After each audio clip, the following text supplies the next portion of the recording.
News about world और like national news also. ऐसे ही दूसरी कैटेगरी क्या आ जाती है, ऐसे लोग जो कि रीड करते हैं न्यूज को कहां पर, ऑनलाइन, राइट। तो अगर मान लो मुझे एक डेटाबेस टेबल बनाना है जिसमें मुझे दोनों ही टाइप की कैटेगरी के लोगों की लिस्ट बनानी है, so in that case also we can use table पर हिरार्की। क्योंकि ऐसे में हमारे पास क्या चीज बनेगी, देखो जो हमारे रीडर्स हैं, तो रीडर का आईडी तो सेम ही रहेगा दोनों में, इसी में सेम में रीडर का नेम भी आएगा, राइट। और ऐसे ही रीडर का टाइप आएगा एक। भाई टाइप किस टाइप का है, मतलब ऑफलाइन, हम मान लो जो न्यूज़पेपर पढ़ते हैं उनको हम ऑफलाइन रीडर्स बोल सकते हैं, और जो लोग ऑनलाइन न्यूज पढ़ रहे हैं उनको हम ऑनलाइन रीडर्स बोल सकते हैं, राइट। तो हम रीडर का टाइप बना देंगे। बाकी इंफॉर्मेशन जैसे कि अगर मुझे उसका एड्रेस, फोन, कुछ भी स्टोर करना है वो मैं यहाँ स्टोर कर दूंगी, ठीक है।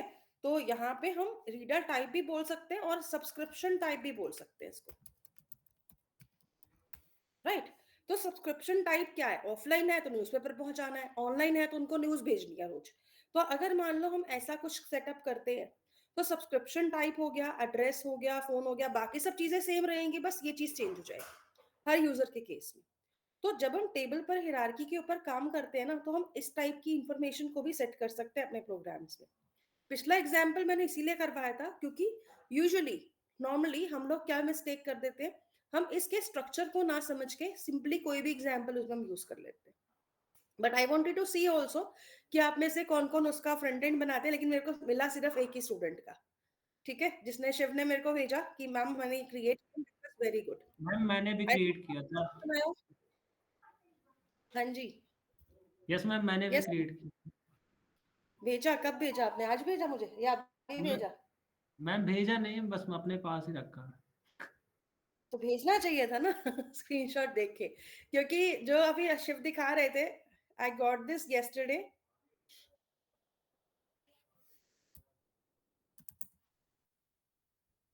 ठीक है, तो आई गॉट दिस येस्टरडे, तो मैं देख ही रही थी कि क्या मेरे पास यहाँ पर इन्होंने कोड किया है, क्या शो किया है।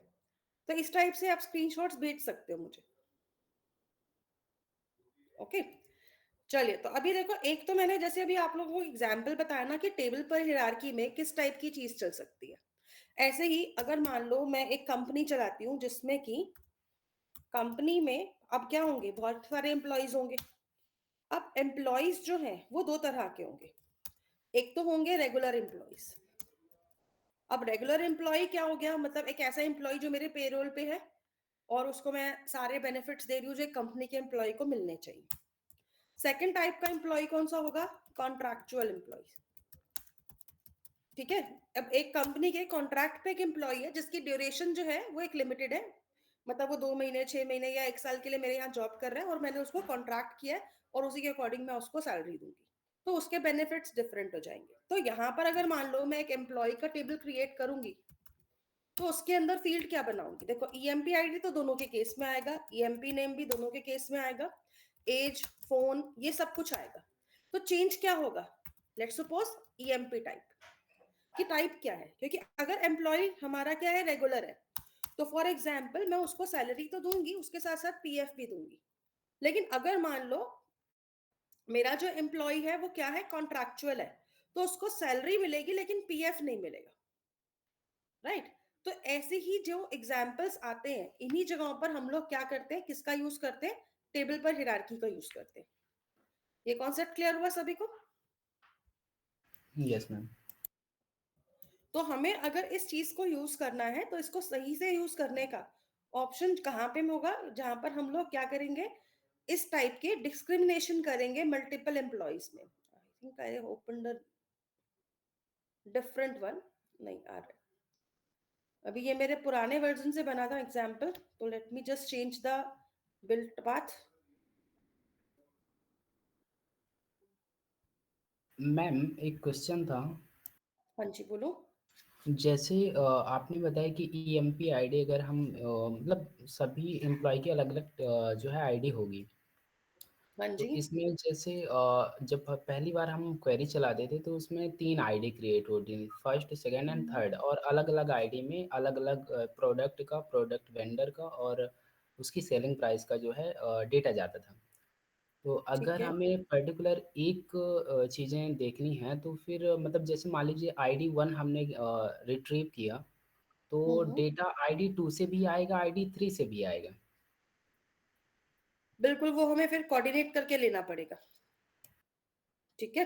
तो फिर हमें ये देखना पड़ेगा कि हम उसमें कोऑर्डिनेशन इस टाइप का रखें कि वैल्यूज़ हमारी दोनों तरफ से आ जाएँ, okay? I think there is some problem.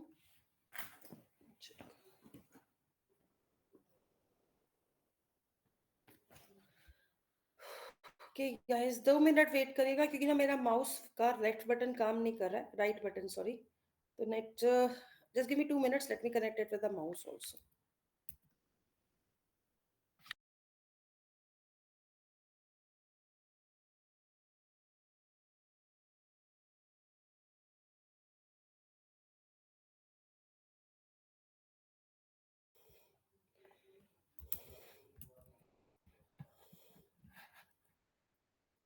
So let's just do one thing.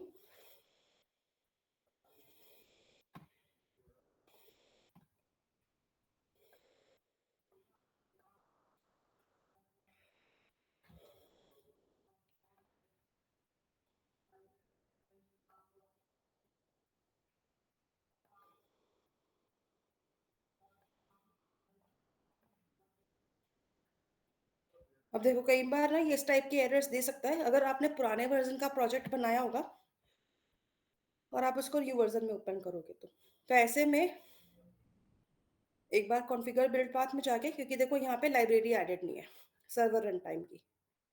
Okay, यहाँ पे तो ज़रूरत भी नहीं थी ना, क्योंकि हमने ये जो प्रोजेक्ट आप देख रहे हो, अच्छा नहीं ये तो आपका हुआ है, वेब प्रोजेक्ट है तो लाइब्रेरी तो चाहिए, क्योंकि क्विक स्टार्ट का होगा तो लाइब्रेरी नहीं चाहिए।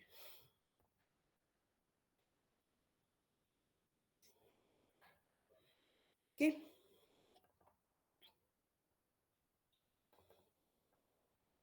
ओके सो अरे यार,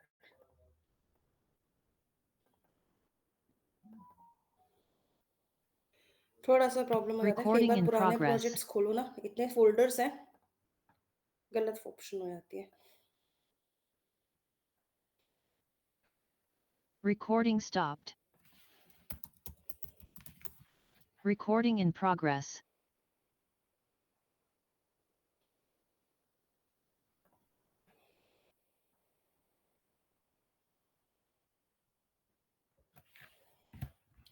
तो सी गाइस, क्या रहता है ना कि आप लोग जब भी इन ऑप्शंस का यूज करो तो हर ऑप्शन को कहाँ पे किस सिचुएशन में यूज करना है वो आपको आइडिया होना चाहिए। तो जब हम लोग टेबल पर हिरार्की का यूज करते हैं तो ऐसे में कॉन्सेप्ट हमारा ठीक था, तरीका भी ठीक था, बट हमने एग्जाम्पल गलत लिया। क्यों? क्योंकि नॉर्मली मैं यही शो करना चाहती थी कि हर चीज हर जगह पे आप नहीं वर्कआउट कराएंगे, चीज़ों को उसकी रिक्वायरमेंट के अकॉर्डिंग बनाएँगे। तो टेबल पर हायरार्की वहाँ यूज़ करना है, जहाँ पे आपके ऑलमोस्ट सारी चीज़ें सेम हो हर एम्प्लॉयी के लिए या हर रीडर के लिए, लेकिन एक आधी चीज़ जो है उनको डिफरेंशिएट कर रही हो। ओके? तो ऐसे केसेस में आप इसका यूज़ कर सकते हो। Is it opened?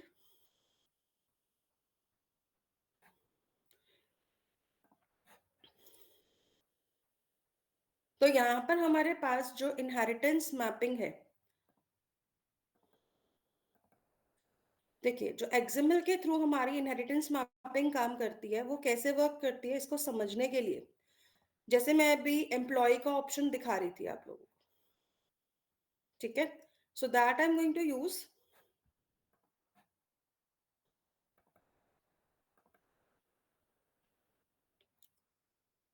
ओके यहाँ पे प्रॉब्लम क्या Recording दिखा रहा है? stopped. ओके, इसकी पॉम डॉट एक्सएमएल में मुझे चेंजेस डालने पड़ेंगे, Recording in क्योंकि progress. कंपाइलर वर्जन 1.7 अब यूज नहीं होता है, तो एटलीस्ट 8 या फिर 8 के बाद क्या कोई भी Recording वर्जन आप उठा stopped. सकते हो। Recording in progress. तो मैं 21 ले रही हूँ क्योंकि 21 जो है ना सबसे लास्ट अपडेट था, 22 या 23 का कंपाइलर सोर्स मेवन को नहीं मिलता है, इसलिए हम 8 से लेकर 21 तक कोई भी यूज कर सकते हैं। ठीक है, तो ये अब ये वर्क कर रहा है। अब देखो मैंने यहाँ पर जो एग्जाम्पल लिया था ना, ये मैंने हॉलीडेज के अकॉर्डिंग लिया था। जैसे कि आपको अगर मैं इस एग्जाम्पल को अगर गो थ्रू करा, तो आप लोग एग्जाम्पल भी ले सकते हो टेबल पर हिरार्की के लिए। तो यहाँ पे हमारे पास ऑप्शंस क्या क्या थी वो चेकआउट करते हैं। देखो सबसे पहले मैंने यहाँ पर 3 क्लासेस बनाई, beach destination, holiday destination and mountain destination.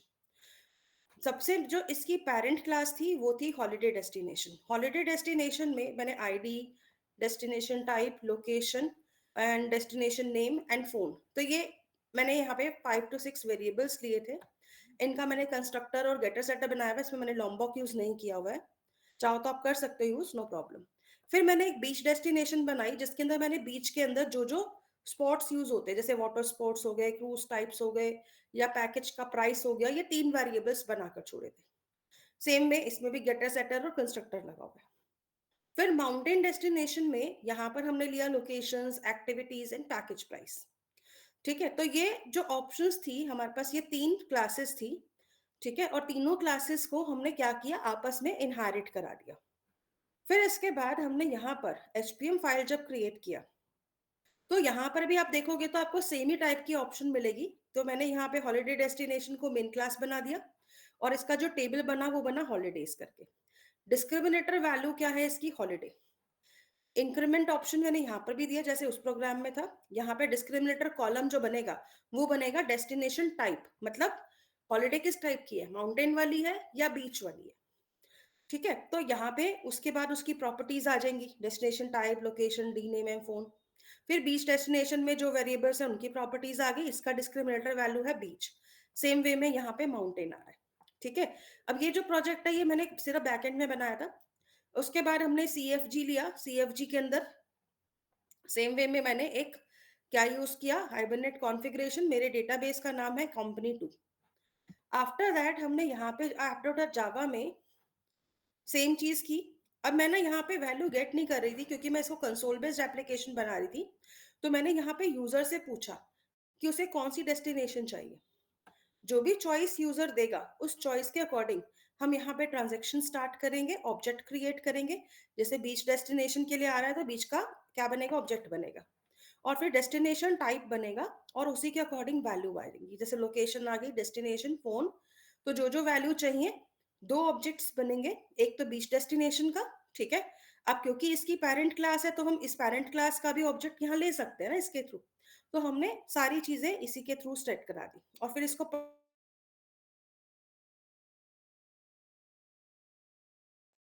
Destination आ गया तो उसका ऑब्जेक्ट बना, और इसी के थ्रू हमने सारी वैल्यूज को क्या कर दिया, इंसर्ट करा दिया और फिर कमिट करा दिया। चॉइस 3 में गुड बाय है, मतलब एग्जिट के लिए, और एल्स में मतलब रॉन्ग चॉइस। अगर मैं इस प्रोफाइल को रन करती हूँ तो मैं आपको इसका डेटाबेस टेबल भी दिखा देती हूँ एक बार।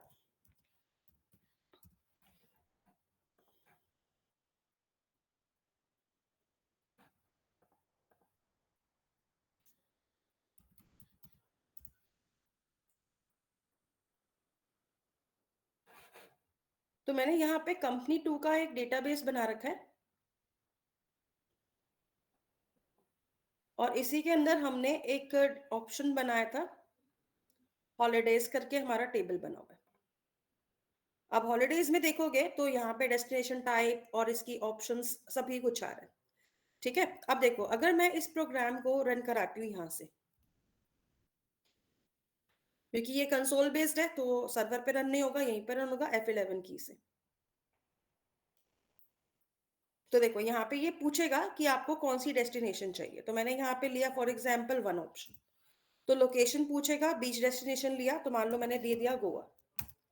डेस्टिनेशन नेम, ठीक है, तो एंटर डेस्टिनेशन नेम के अंदर मैंने यहाँ पर क्या लिया, लोकेशन गोवा है, एंड उसके अंदर चलो मैंने अभी कुछ भी वैल्यू लिया, फोन नंबर डाल दिया, और वाटर स्पोर्ट्स में भी मैंने क्या निकाल दिया, बाइकिंग डाल दिया।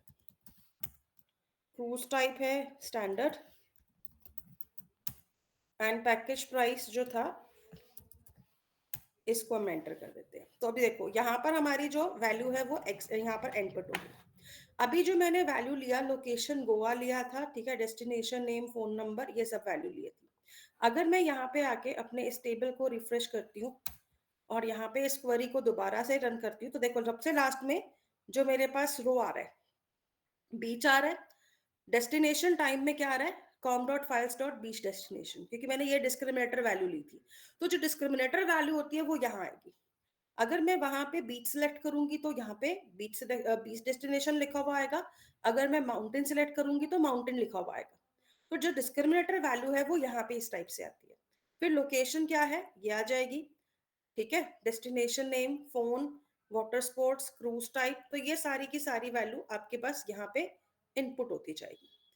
ठीक है, तो बस खाली में देखा आपको यहाँ पे क्या मिलेगा कि अगर आपने माउंटेन डेस्टिनेशन लिया तो डेफिनेटली वहां वाटर स्पोर्ट्स नहीं होने वाले या क्रूज डे होगा, तो ऐसे में उसकी वैल्यू नल रहेगी। अगर आपने क्या लिया, आपने माउंटेन की जगह बीच डेस्टिनेशन लिया, तो वहां पे लोकेशंस नहीं आएंगी, एक्टिविटीज नहीं आएंगी, राइट, तो वो वाली वैल्यू नल रहेगी। तो इस टाइप से आपका क्या बन जाता है, यहाँ पर टेबल पर हिरार्की का टेबल क्रिएट हो जाता है। तो जो मैम डिस्क्रिमिनेटर वैल्यू, हाँ जी, मैम डिस्क्रिमिनेटर को बोल सकते हैं कि जो कैटेगरी ऑफ डेटा अगर हमारे पास डिफरेंट मतलब सिंगल टेबल पे आ रही डिफरेंट टाइप्स का, तो उनकी कैटेगरी को डिफाइन करता है। बिल्कुल उसी को डिफाइन कर रहे हैं। अब देखो, अगर अभी तो मैंने यहाँ पे तीसरा ऑप्शन नहीं ले रखा कि अगर मान लो अभी कोई अगर अपनी डेस्टिनेशन नहीं बताना चाहता कि वो बीच या माउंटेन कहाँ जाना चाहता है, सिंपली अपने आप को रजिस्टर करना चाहता है, तो वो भी हम करा सकते हैं इस केस में, क्योंकि हमारे पास 3 टेबल है, 3 क्लासेस है। ओके, तो आप ये भी कर सकते हैं कि एक वैल्यू को ले लो, बाद में आप डेस्टिनेशन डिसाइड कर लो कि कहाँ जाना है। तो इस तरीके से अगर आप लोग वर्क करते हैं ना, तो ये कह लो कि डिस्क्रिमिनेटर क्या बता रहा है एक तरह से कि आपकी वैल्यू का टाइप क्या है, बाकी चीजें तो मान लो सेम ही रहेंगी, टाइप क्या आ रहा है। तो ऐसी चीजें जहां पर भी रहेंगी, जैसे कि मान लो आप ट्रैवल एंड टूर्स का बना रहे हो, या एम्प्लॉय टाइप्स का बना रहे हो, या फिर आप कभी प्रोग्राम बना रहे हो जैसे कि न्यूज रीडिंग का मैंने बताया, उसके अंदर जा रहे हो, जैसे टाइम्स ऑफ इंडिया का न्यूज़पेपर भी आता है और ऑनलाइन सब्सक्रिप्शन भी होता है, राइट, तो आप कौन से वाले यूजर हैं, ऑनलाइन या ऑफलाइन, तो डिपेंड करेगा according to the user type कि आपके पास न्यूज़पेपर आएगा या ऑनलाइन आपके पास रेगुलर के रेगुलर एक पोस्ट आ जाएगा। ठीक है, तो इसी तरीके से आप लोग इसको वर्कआउट कराते हो। इतना समझ में आया? Yes ma'am. Yes ma'am. ठीक है, तो अभी हम लोग क्या करते हैं ना, हम लोग अपने प्रोजेक्ट में आते हैं वापस। अभी कल की क्लास में हमने ये देखा था कि हम लोग इसे कैसे यूज कर रहे थे, XML के थ्रू यूज कर रहे थे। तो आज की क्लास में मैं आप लोगों को इसी का एक और सेटअप दिखाऊंगी कि इसको आप लोगों को क्या करना है, एनोटेशन बेस में कैसे यूज करना है। ओके, तो अगर हम इसी में चलते हैं और अभी ये देखेंगे कि इसी में एनोटेशंस कैसे लगेंगी, तो इसकी वर्किंग भी एक बार चेक कर लेते हैं।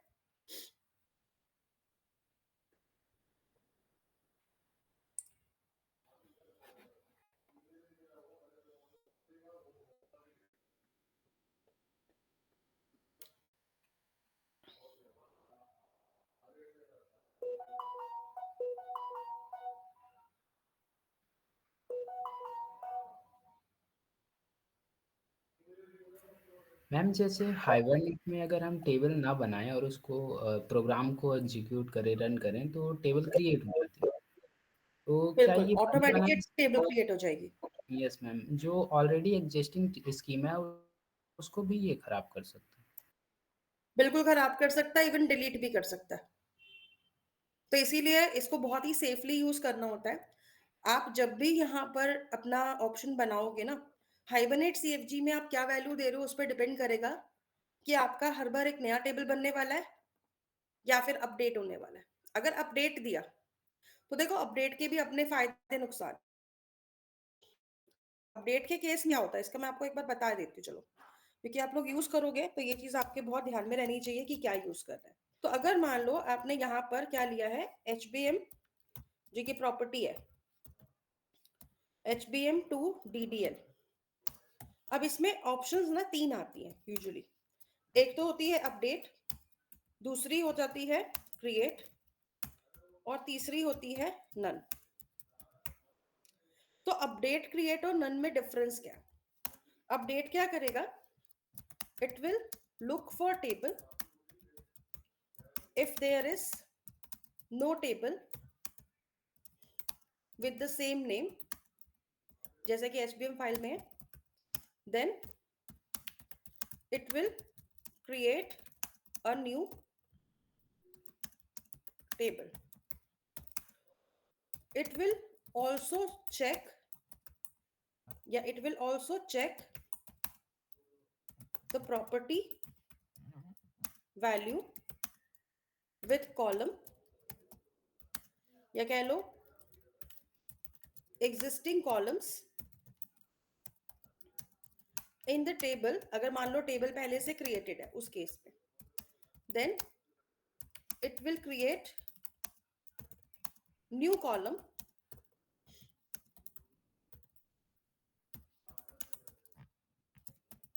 in the existing table. ठीक है, if it does not find any particular column. तो इसके ये 2 पॉइंट ध्यान में रखने हैं. पहला तो ये कि ये टेबल दिखेगा, अगर इसको सेम नाम का टेबल नहीं मिला तो ये एक न्यू टेबल बना देगा. ठीक है, और इसी का जो दूसरा पॉइंट है ना, वो तो और भी खतरनाक है. वो क्या कहता है, तो अगर तो टेबल मिला तो उसके अंदर एग्जिस्टिंग कॉलम भी होंगे, राइट. तो ये क्या करेगा, जितनी प्रॉपर्टी वैल्यूज होंगी सभी को कॉलम्स के साथ मैच करेगा. अगर तो उसको सेम नाम के कॉलम मिल गए तब तो ठीक है, अगर नहीं मिले तो क्या करेगा, एग्जिस्टिंग के साथ में नए कॉलम बना देगा. आई समझ में बात. तो ये एक बहुत बड़ी प्रॉब्लम होती है, लेकिन इसको सॉल्यूशन कर दिया है, इसका सॉल्यूशन भी होता है कि इसको हम कैसे ओवरकम कर सकते हैं. तो इन चीजों को ना बहुत ध्यान रखना है. क्रिएट क्या करता है, it will create a new table every time server restarts. तो मतलब ये कह लो कि it can also overwrites an existing table. अगर सेम नाम का टेबल पहले से है और आप क्या यूज कर रहे हो, क्रिएट का ऑप्शन यूज कर रहे हो, तो इस केस में एग्जिस्टिंग टेबल को ओवरराइट कर देगा. ठीक है, तो यहां पर नन क्या करता है, it will neither create or update the table schema. It will look for existing table and columns. If it doesn't find,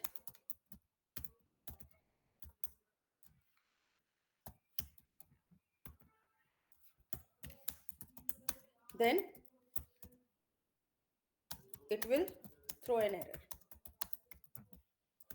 or exception. तो ये जो 3 ऑप्शंस है ना, ये बहुत ध्यान में यूज करना है. कॉलम्स मैच होने चाहिए अगर आप अपडेट में हो, नहीं तो पता क्या चलता है, कई बार पीआईडी नाम का भी कॉलम बना हुआ है, प्रोडक्ट आईडी नाम का भी कॉलम बन रहा है. मतलब अगर मैंने नाम अलग अलग दे दिया तो गड़बड़ ये हो सकती है. तो इस प्रॉब्लम को ओवरकम करने का एक सिंपल सा तरीका होता है कि जब आप लोग एक्सएमएल फाइल बनाओ तो यहाँ पे आप लोग, अगर आपको लग रहा है कि कॉलम नेम अलग हो सकते हैं, तो यहाँ पे मैप करते वक्त ना कॉलम का टैग भी दो. और अगर मान लो मेरा वहां पे जो प्रोडक्ट मतलब जो फील्ड है उसका नाम प्रोडक्ट आईडी है और यहाँ मैंने पीआईडी ले रखा है, तो आप ऐसे डिफाइन करोगे इसको. ठीक है, and same goes with everyone जितना प्रॉपर्टी बनाएंगे. समझ में आई ये चीज? Yes ma'am. तो अभी मैम सेम है अब तो ले सकते हो, ऐसा नहीं है कि सेम नहीं ले सकते, सेम भी ले सकते हो. हाँ जी, कुछ पूछ रहे थे?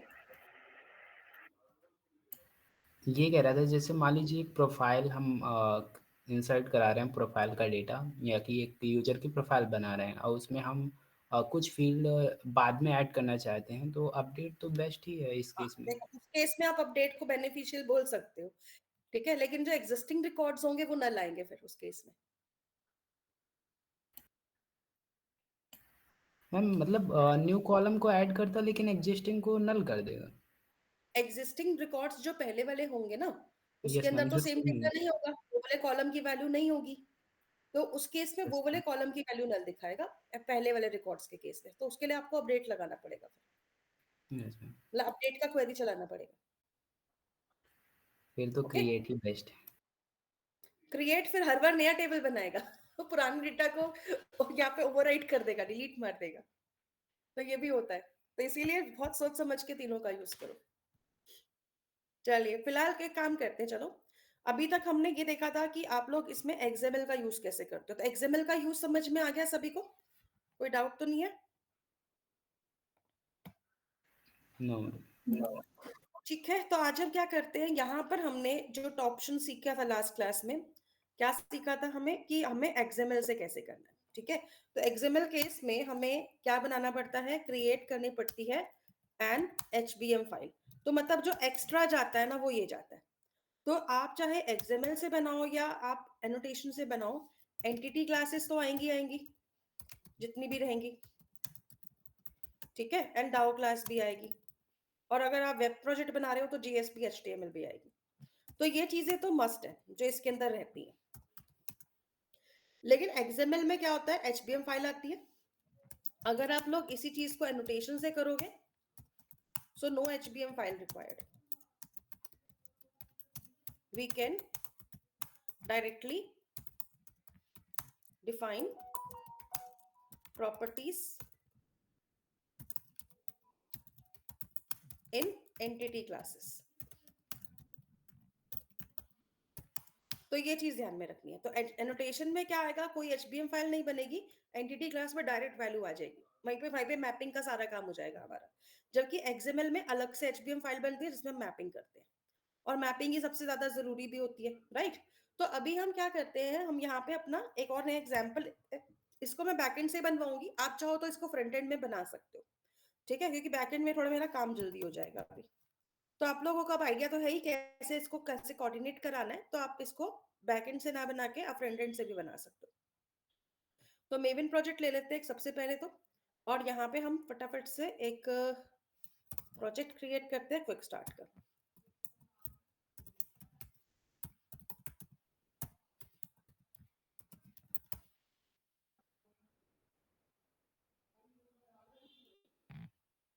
So let it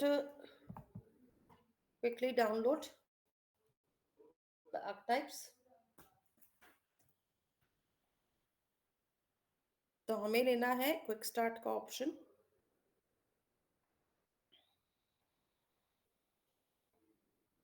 तो यहाँ पे हम अपनी वैल्यूज ले लेते हैं, लाइक मुझे यहाँ पे क्या करना है, हाइबरनेट डेमो तो चाहिए बट एनोटेशंस के साथ चाहिए, और मैं यहाँ पे पैकेज फाइल बना देती हूँ com.files। After that compiler version quick start में चेंज हो सकता है, तो 23 लगाते हैं, फिनिश करते हैं इसको। exist in the destination folder।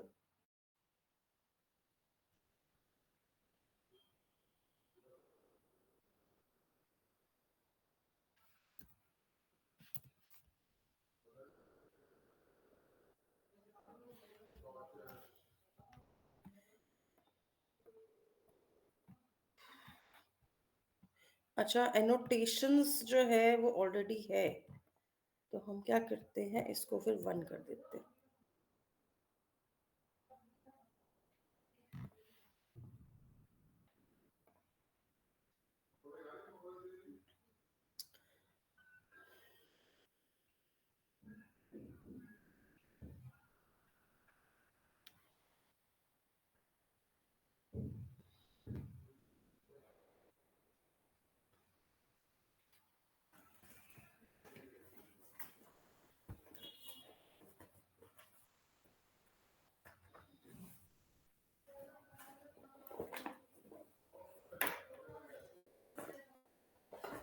तो देखिए हमारे पास प्रोजेक्ट बनकर आ गया जिसमें हमने लिया एचबीएम डेमो, ठीक है।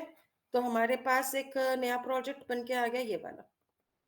अब इस प्रोजेक्ट के अंदर हमने लाइब्रेरी वगैरह सब सेट किया ही हुआ है, com.files भी आ रहा है, app.java भी आ रही है। app.java को चलो हम यही रहने देते हैं, और इसी के साथ साथ में अपनी कुछ फाइल्स बना देते हैं, तो जल्दी से बनाएंगे, ठीक है। देखो अगर आप लोग कभी भी कोई भी प्रोजेक्ट बना रहे हो ना और कंफ्यूजन हो रहा है, तो पहले तो उसका बेस बना दो, तो बेस क्या क्या बनाना है ना, फटाफट से पहले इसका बेस क्रिएट करते हैं। तो मैं यहाँ पे एग्जांपल ले रही हूँ न्यूज वाला, जो मैं आपको अभी ऑप्शन बता रही हूँ। ठीक है, तो मेरी जो पहली क्लास बन रही है वो बनेगी न्यूज, ठीक है, या फिर मैं इसमें बना देती हूँ कस्टमर, कि भाई कस्टमर मेरा क्या है। तो कस्टमर वाला हम एक यहाँ पर क्लास क्रिएट कर देते हैं।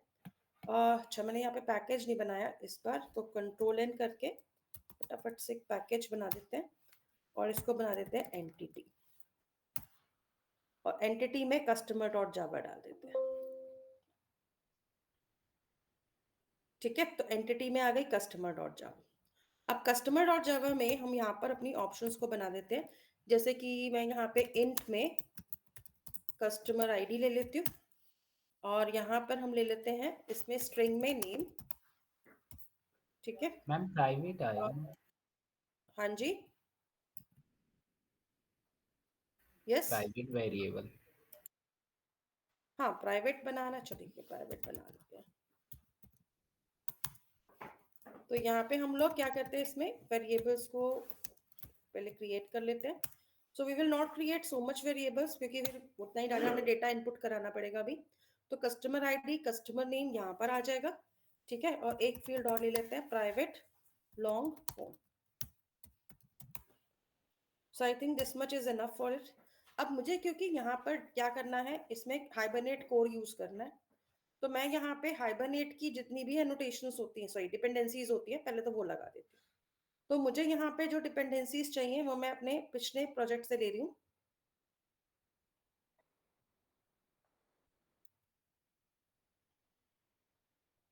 तो हमें कौन कौन सी डिपेंडेंसीज चाहिए थी, एक तो चाहिए थी हाइबरनेट कोर, और दूसरी चाहिए थी ये वाली। तो इस डिपेंडेंसी को कॉपी कर लेते हैं और अपने इस वाले प्रोजेक्ट में आके डिपेंडेंसीज के अंदर ऐड कर देते हैं। ठीक है, अगर आपको लॉम्बॉक वाली डिपेंडेंसी भी लगानी है, तो लॉम्बॉक की डिपेंडेंसी हमने कहाँ से ली थी, आई थिंक हमने ली थी पिछले वाले प्रोग्राम में। तो हमारा प्रोग्राम था टीपीएच वाला, इन्वेंट्री में था मैम। हाँ इन्वेंट्री नाम से था, सॉरी। तो हम यहाँ से लॉन्गबॉक वाली डिपेंडेंसी भी ले लेते हैं।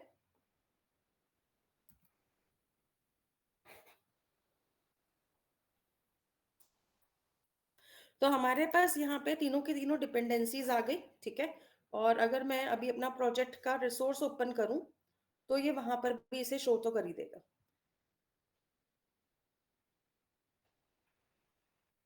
तो यहाँ पे अगर हम इसके रिसोर्सेज को देखेंगे, मेवन डिपेंडेंसीज को, तो सारी सारी डिपेंडेंसीज आ चुकी, लॉन्गबॉक भी आ गई, कोर भी आ गई, माइस्क्यूएल भी आ गई, बाकी सब भी दिखाई रहा है। ठीक है, तो अभी हमारी डिपेंडेंसीज तो ऐड हो चुकी है। अभी क्या करते हैं, इसको क्लोज कर देते हैं, यहाँ आते हैं और यहाँ पे हम इसकी एनोटेशंस को लगा देते हैं। तो हमें क्या लगाना था, एट द रेट, तो यहाँ पे हम क्या लेंगे, गेटर। सेम वे में एट द रेट सेटर आ जाएगा, at the rate no arguments constructor, and at the rate all arguments constructor, और फिर आ जाएगा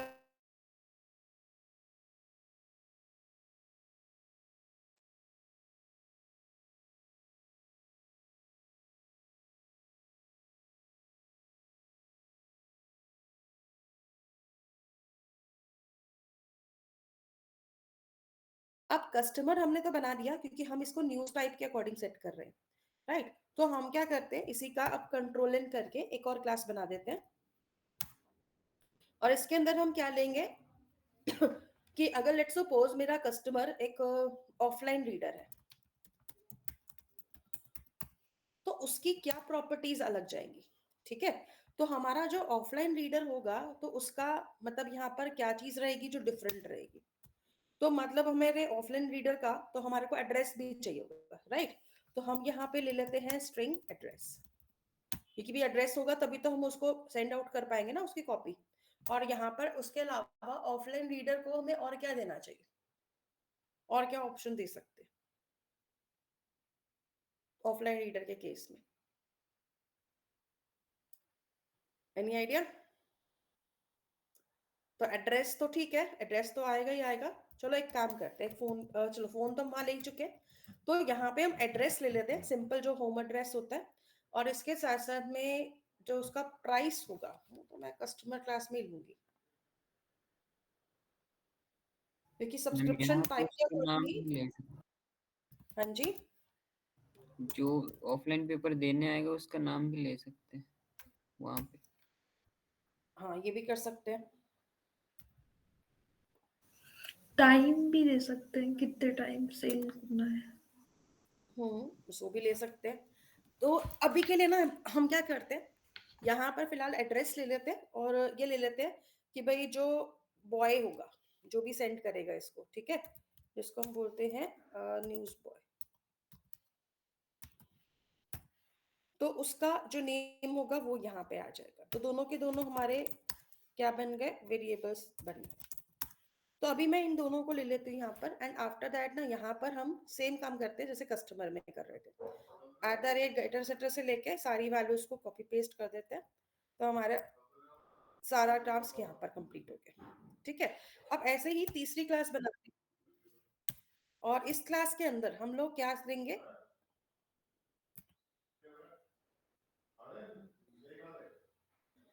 तो यहाँ पे हमारे पास क्या है, ऑफलाइन रीडर आ गए थे, अब आ गया ऑनलाइन रीडर। ठीक है, अब ऑनलाइन रीडर जब आएगा, वैसे तो देखो ऑनलाइन रीडर में भी वो होता है ना, एक कैटेगरी बना दो स्टैंडर्ड प्रीमियम टाइप करके, तो आप उसके अंदर और भी कैटेगराइज कर सकते हो। तो अभी हम उतना नहीं जाएंगे, अभी हम इसको सिंपल रखते हैं। तो यहाँ पर हमारे पास अच्छा एक और classes, offline reader and online reader, दोनों की दोनों सब क्लासेस है कस्टमर की। ठीक है, तो यहाँ पे ये चीज भी ध्यान में रखनी है।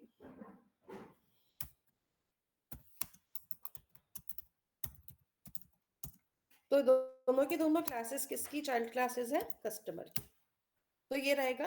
अब देखो अगर एक ऑनलाइन रीडर आता है तो उसके लिए क्या क्या वैल्यूज आ जाएंगी। अब जैसे कि हमारा ऑनलाइन रीडर जो आ रहा है उसका हमें क्या चाहिए होगा, प्राइवेट स्ट्रिंग ईमेल आईडी, क्योंकि हम उसके ईमेल पे, तो यहाँ पर हम इसको हो सकता है रोज के रोज न्यूज भेजें, फिलहाल हम ईमेल आईडी ले लेते हैं कि उसका पर्टिकुलरली ईमेल आईडी क्या है। और यहाँ पर उसको हम क्या दे सकते हैं और ऑप्शन कि ईमेल आईडी के अलावा और क्या ले सकते हैं इसमें, एनी सजेशंस?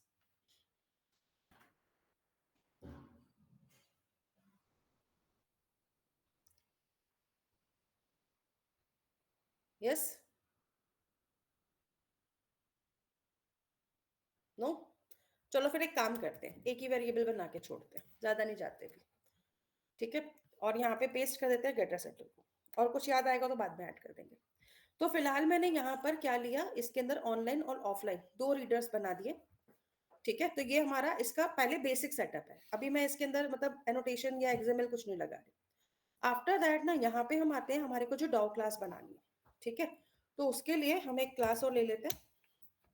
पैकेज जो है वो मैं इसका अलग ही बनाऊंगी, com.files.dow। तो यहाँ से पैकेज भी बन जाएगा, क्लास भी बन जाएगी, दोनों काम एक साथ ही हो जाएंगे हमारे। एंड यहाँ पर आ जाते हैं, और यहाँ पे हम लोग क्या बनाएंगे, इसके अंदर कस्टमर डाउ। अब जब कस्टमर डाउ बनेगी तो कस्टमर डाउ के अंदर हमारे पास क्या क्या वैल्यूज आएंगी। जैसे हमने पिछले वाले प्रोग्राम्स किए थे, जो हमारा इन्वेंट्री वाला था उसी को ओपन कर लेते हैं। इसी में ही जो हमने डाउ क्लास क्रिएट की थी,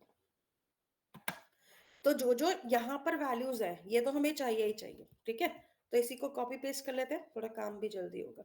तो एक तो स्टैंडर्ड सर्विस रजिस्ट्री, मेटाडेटा और सेशन फैक्ट्री तो आएगा ही आएगा। फिर इसके बाद इसका कंस्ट्रक्टर भी बना देते हैं, और कंस्ट्रक्टर बनाने के बाद जैसे हम यहाँ पे इनको इनिशियलाइज करा रहे थे, तो यही सारी चीजें यहाँ पर भी आ जाएंगी। ठीक है, एंड आफ्टर दैट यहाँ पर हम अपने मेथड्स को क्रिएट करेंगे। कस्टमर डाउ का आपका क्या बन गया, यहाँ पे ऑब्जेक्ट भी आ गया और कंस्ट्रक्टर भी सेट हो गया। आफ्टर दैट आप लोगों को अगला टास्क क्या करना है, कस्टमर को रजिस्टर कराना है। तो लेट्स सपोज हम यहाँ पे बनाते हैं पब्लिक। ठीक है, और यहाँ पे हम इसको वॉइड रखते हैं अभी के लिए, पब्लिक वॉइड रजिस्टर कस्टमर। ठीक है, और रजिस्टर कस्टमर जब आएगा तो हम यहाँ पर क्या करेंगे, कस्टमर की वैल्यू को गेट कराएंगे। और जो भी वैल्यू आएगी उसी के अकॉर्डिंग हमारा फर्दर टास्क चलेगा। ठीक है, अब जब रजिस्टर करने आएंगे कस्टमर को तो उसी के अकॉर्डिंग हमें वैल्यूज भी लेनी है यूजर से और अपना काम भी कराना है। तो रजिस्टर कस्टमर में आ जाते हैं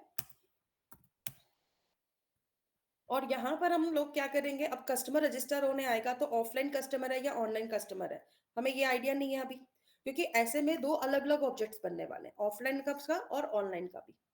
ठीक है, तो हम यहाँ पर उसके लिए क्या कर सकते थे, हम कस्टमर को भी नहीं ले सकते थे, हमें दोनों में से एक ऑब्जेक्ट लेना पड़ेगा, डिपेंड करेगा कि किसका ऑब्जेक्ट आएगा एट अ टाइम। तो ऐसे केसेस में हम ये काम यहीं पर कराएंगे कि यूजर से पूछेंगे कि कौन सा कस्टमर है। ठीक है, तो हम यहाँ पर क्या करते हैं, जैसे ही इस प्रोग्राम में आएंगे सबसे पहले मैं स्कैनर ले लेती हूँ क्योंकि हम ऑनलाइन नहीं जा रहे इसमें, तो हम वेब ना बनाकर कंसोल एप्लीकेशन क्रिएट कर रहे हैं। तो मैं स्कैनर ले लेती हूँ एंड आफ्टर दैट यहाँ पर हम यूजर से पूछेंगे। ठीक है, चूज सब्सक्रिप्शन टाइप, और जो भी सब्सक्रिप्शन टाइप आएगा उसी के अकॉर्डिंग हमें काम कराना है। तो सब्सक्रिप्शन टाइप में पहला चॉइस जो है वो क्या है, ऑफलाइन सब्सक्रिप्शन, और सेकंड वाला ऑप्शन हम यहाँ पे क्या देते हैं यूजर को, ऑफलाइन सब्सक्रिप्शन। ठीक है, तो ये दोनों चॉइसेस हमें यूजर से लेनी है, तो यहाँ पे हम यूजर को बोलेंगे एंटर योर चॉइस।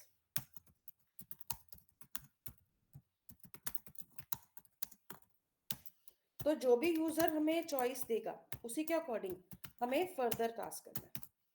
तो अगर मान लो चॉइस नंबर 1 आया तो ऐसे में हम यहाँ पर किसका ऑब्जेक्ट क्रिएट करेंगे, यहाँ पे हम ऑब्जेक्ट करेंगे, फर्स्ट ऑप्शन क्या था ऑनलाइन वाला, तो ऑनलाइन रीडर का ऑब्जेक्ट बनेगा। ठीक है,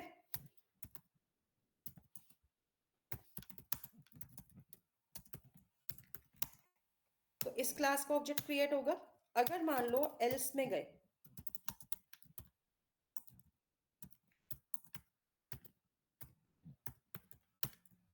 तो ऐसे केस में किसका ऑब्जेक्ट क्रिएट होगा, ऑफलाइन का।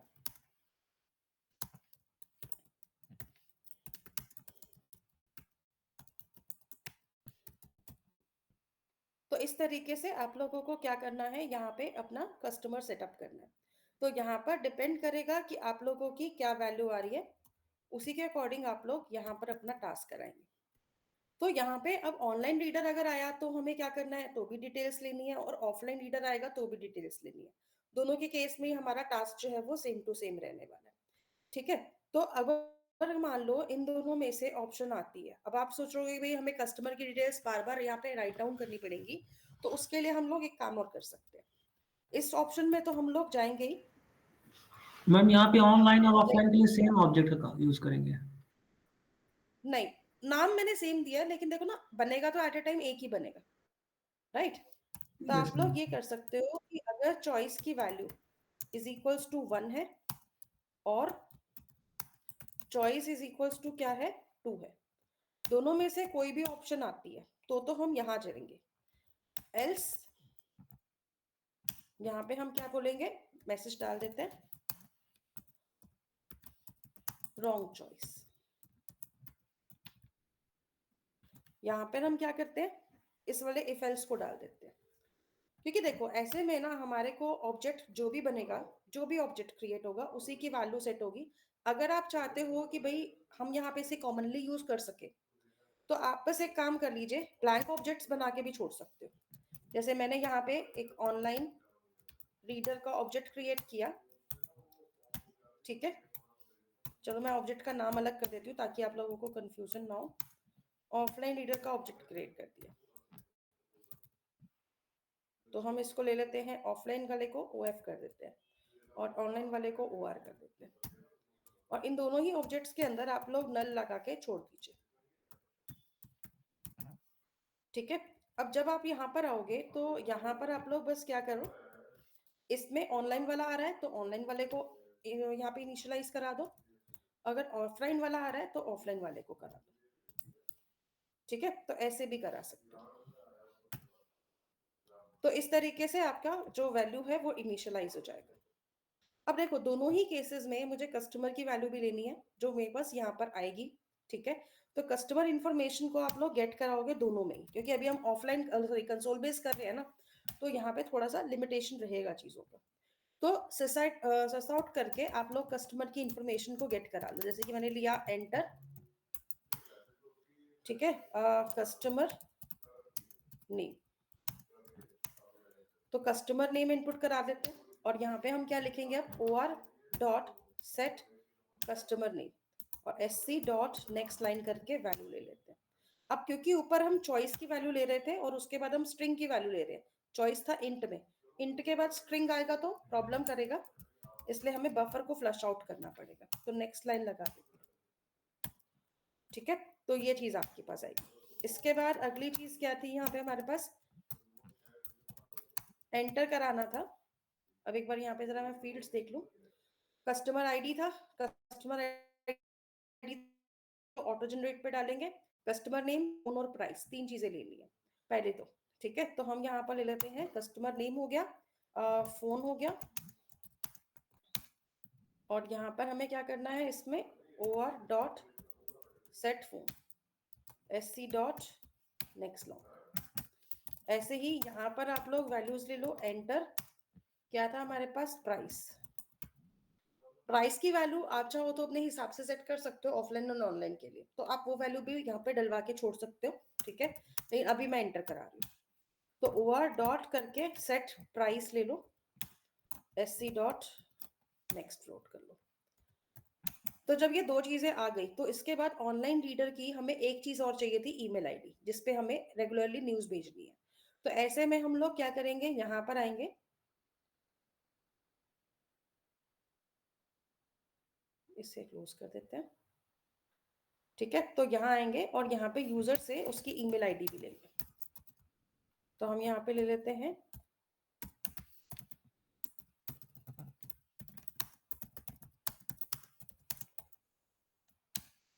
तो or.setEmail sc dot next line, इसको भी फ्लश आउट करना पड़ेगा बफर के लिए, तो ये लगा देते हैं। तो जब ये सारी वैल्यू हो जाए, ठीक है, तो हमें एक काम और करना होगा कि यहाँ पर हम लोग ना जो सेशन के ऑब्जेक्ट्स थे वो भी बना के रखेंगे। तो पहले चलो इसको बनाते हैं फिर सेशन पे आते हैं। तो यहाँ पे आप लोग इसको इस तरीके से लो। अब ऑफलाइन यूजर अगर आ गया तो ऑफलाइन के केस में ये जो तीन चार चीजें थी ये तो आएंगी ही आएंगी, ऑफलाइन में भी आएंगी और ऑनलाइन में भी आएंगी। तो इसको दोबारा एंटर करा लेते हैं। ठीक है, एंड आफ्टर दैट आप लोग ये चीज जब लाओगे ना तो आप कस्टमर के ऑब्जेक्ट में डाल के भेज सकते हो। तो आपको दो बार नहीं लेना पड़ेगा। अगर आप वेब प्रोजेक्ट ले रहे हो तो दो ऑब्जेक्ट आ जाएंगे। ठीक है, तो आप उसके अकॉर्डिंग भी वर्क करा सकते हो। तो यहाँ पर कस्टमर नेम, फोन और प्राइस तो आएगा ही आएगा। ऑफलाइन रीडर की दो एग्जिस्टिंग रिसोर्स में से आ सकती है लोकेशन के अकॉर्डिंग, लेकिन अभी हम इतना एडवांस प्रोजेक्ट नहीं बना रहे, तो अभी हम लोग इसमें सिंपल रखते हैं। तो एंटर करवा देते हैं एड्रेस, तो OR dot sorry my mistake, यहाँ ओआर नहीं आएगा, क्या आएगा ओएफ आएगा। तो हम लेंगे ओएफ डॉट सेट एड्रेस और यहाँ पे हम लेंगे sc डॉट नेक्स्ट लाइन, यहाँ पर भी sc डॉट नेक्स्ट लाइन लगा देते हैं। अब क्योंकि हमें न्यूज बॉय का नाम भी डलवाना है,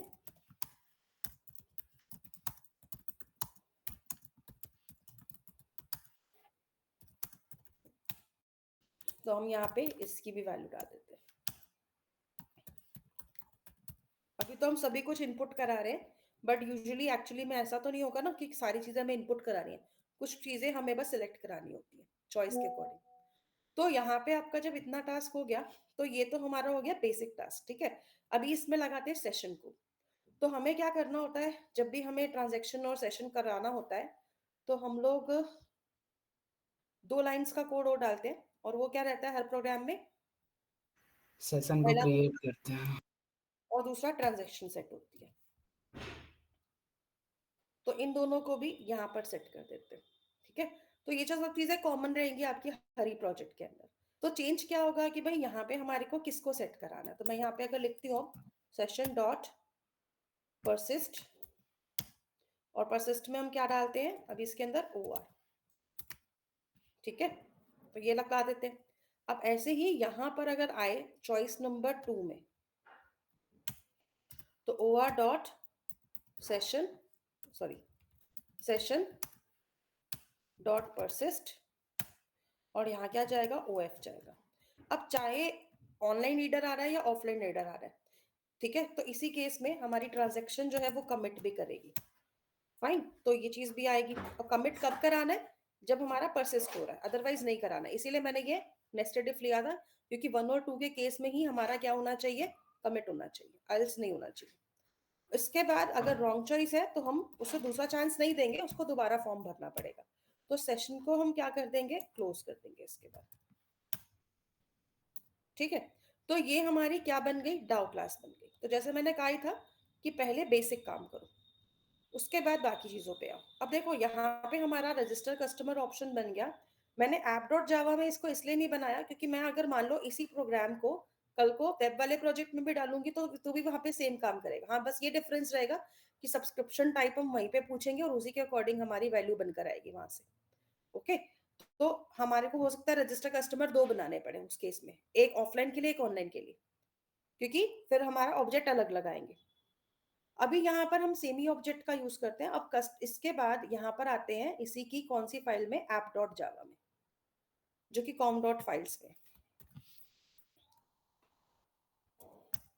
अब ऐप डॉट जावा को क्या करना है, कस्टमर डाउ का ऑब्जेक्ट क्रिएट करना है, ठीक है। और कस्टमर डाउ का ऑब्जेक्ट क्रिएट करके फिलहाल तो मैं यहाँ से सिर्फ फंक्शन को कॉल करा रही हूँ, ठीक है। तो सी डाउ डॉट करके इसको बनाएंगे रजिस्टर कस्टमर, इसको कॉल कर देंगे, फाइन। तो आप यहाँ पे चाहो तो मेन्यू बना सकते हो कि कस्टमर को मतलब रजिस्टर कराना है, व्यू कराना है, अपडेट कराना है, तो मेन्यू क्रिएट होके उसके अकॉर्डिंग भी हमारा फंक्शन कॉल हो सकता है। अभी एक ही फंक्शन है तो इसीलिए हम इसमें ज्यादा हेडेक नहीं ले रहे। तो यहाँ तक तो हमारा जो टास्क था ना वो तो यहाँ तक कंप्लीट है, लेकिन अभी ना हमने CFG बनाई और ना ही हमने HBM बनाई, है ना, कुछ नहीं बनाया। अभी हमने सिर्फ इसका एक बेसिक स्ट्रक्चर बनाया जो कि लॉजिकल स्ट्रक्चर है, विच इज कंप्लीटेड। इतना क्लियर है सभी को ये कैसे काम कर रहा है? Yes ma'am. ओके, अब देखो इसके बाद ना हमें अब आना है अपने मेन लॉजिकल स्ट्रक्चर पे, जो कि हमारी सेटिंग्स होती है एक तरह की। तो यहाँ पे हमें CFG फाइल तो चाहिए ही चाहिए। तो CFG फाइल में पिछले वाले प्रोजेक्ट में से लेकर यहीं पर SRC में जावा में पेस्ट कर देते हैं, ठीक है। तो ये आ जाएगी CFG फाइल। अब इसके बाद जब CFG फाइल आ चुकी है तो CFG में चलते थोड़े से चेंजेस डालते हैं, ओके। तो यहाँ पे हमारा जो प्रोजेक्ट है वो इन्वेंट्री वाला चल रहा है, चलो इन्वेंट्री में ही डालते हैं इसको भी, और बाकी सब कुछ ठीक है। बट ये देखो HBM फाइल इस बार नहीं है हमारे पास, तो मैपिंग रिसोर्स जो है ना वो चेंज होगा। अब मैपिंग रिसोर्स जब चेंज होता है, देखो रिसोर्स पहले एक ही था तो एक में काम हो रहा था, लेकिन इस बार हमारा जो सारा का सारा काम है वो कहाँ पे होने वाला है, एंटिटी क्लास के अंदर होने वाला है, और 3 एंटिटी क्लासेस है। तो ऐसे में आप लोगों को काम क्या करना है, अच्छा एक बात बताओ, जब हम रैपिंग जब हम एनोटेशन यूज करते हैं तो क्या यूज करते हैं यहाँ पे रिसोर्स की जगह, क्लास। क्लास। और क्लास कितनी है अब हमारे पास, 3 है। तो हमें तीनों क्लासेस का क्वालिफाइड नेम लगाना है यहाँ पे। कैसे लगाएंगे, एक तो आ गई कस्टमर क्लास, अब इसी को कॉपी पेस्ट करो 2 बार और। अब यहाँ पर क्या आ जाएगी, customer dot file dot entity के बाद में ऑनलाइन रीडर, ठीक है। और यहाँ पर क्या आएगी, ऑफलाइन रीडर, ठीक है। तो मतलब तीनों क्लासेस को हमें यहाँ पे सेट करना पड़ेगा। तो प्रॉपर्टी में जो चेंज आया वो ये आया, पहले हमारी HBM फाइल आ रही थी, अब क्योंकि 3 क्लासेस हैं अलग अलग, तो 3 क्लासेस को हमें यहाँ पर सेट करना है। बाकी अगर आपका प्रोजेक्ट डिफरेंट हो तो प्रोजेक्ट का नाम चेंज कर सकते हो, बाकी कॉन्फ़िगरेशन सेम टू सेम रहेगी। तो यहाँ हमारा कॉन्फ़िगरेशन फाइल का काम कंप्लीट हो गया। अब इसके बाद हमें काम एक और करना है, और वो क्या है कि हमें यहाँ पे एनोटेशंस को लगाना है। राइट। तो एनोटेशन लगाने के लिए अब हमारे को क्या करना है, सबसे पहले आ जाओ कस्टमर क्लास में। अब क्योंकि ये पेरेंट क्लास है तो पेरेंट क्लास की एनोटेशन अलग होती है और चाइल्ड क्लास की एनोटेशन का ही काम है सारा का सारा। तो पहली एनोटेशन जो मैं यहाँ पे लगा रही हूँ दैट विल बी @ अब क्योंकि ये क्लास एक एंटिटी क्लास की तरह काम कर रही है तो सबसे पहली एनोटेशन कौन सी लगेगी, एंटिटी की लगेगी। ठीक है, तो ये आ जाएगी एंटिटी की एनोटेशन। दूसरी एनोटेशन क्या लगेगी, अब क्योंकि हमें यहाँ पे टेबल को मैप करना है तो @ टेबल लगा। और टेबल कौन से नाम से है, अभी तो वहां पे हमने टेबल नहीं बनाया है ना, तो हम यहाँ पे क्या बना देते हैं, टेबल का नाम बना देते हैं न्यूज कस्टमर। ठीक है, तो ये मेरा टेबल बन जाएगा। टेबल के नाम के बाद अब यहाँ पर मुझे ये भी बताना है कि क्योंकि मैं यहाँ पे इनहेरिटेंस कॉन्सेप्ट का यूज कर रही हूँ तो इनहेरिटेंस की मैपिंग आ जाएगी। बहुत जल्दी जल्दी ज्वाइन करते हैं यार बच्चे। इनहेरिटेंस में आ जाएंगे। ठीक है, अब इनहेरिटेंस में हमें एक चीज बतानी होती है कि हमारी क्या स्ट्रेटेजी रहने वाली है, तो स्ट्रेटेजी बताना बहुत जरूरी होगा। तो इनहेरिटेंस में ये बताएगा कि हम टेबल पर कंक्रीट क्लास यूज कर रहे हैं या हायरार्की यूज कर रहे हैं, क्या यूज कर रहे हैं, कौन सा कॉन्सेप्ट लेकर आ रहे हैं। तो इसीलिए हमारे को इनहेरिटेंस टाइप बताना होता है। और इनहेरिटेंस टाइप जो है अभी हमारा क्या है, सिंगल टेबल है क्योंकि हमारा एक ही टेबल बन रहा है तो सिंगल टेबल। ओके, तो ये होगी हमारी इनहेरिटेंस की स्ट्रैटेजी। दूसरी चीज जो हमारे पास एचबीएम में थी वो क्या थी, डिस्क्रिमिनेटर कॉलम। तो डिस्क्रिमिनेटर कॉलम यहाँ पर भी आएगा क्योंकि वहां पे भी डिफाइन करे तो यहाँ पर भी आएगी चीज। तो यहाँ पे डिस्क्रिमिनेटर कॉलम का टाइप क्या, नाम क्या रखना है, तो मैंने यहाँ पे लिख दिया कस्टमर टाइप। ओके, किस टाइप का कस्टमर है। फिर उसके बाद आप लोग यहाँ पर और क्या डिफाइन करोगे, इसी के अंदर डिस्क्रिमिनेटर टाइप हो गया। ठीक है, and after that sorry name हो गया, नेम के बाद कॉमा लगाओ, सॉरी, तो यहाँ पे आप लोग इसका कॉमा लगाएंगे और यहाँ पे क्या लिखेंगे, डिस्क्रिमिनेटर का डेटा टाइप क्या रखना है। तो यहाँ पे हम क्या लिखेंगे, डिस्क्रिमिनेटर टाइप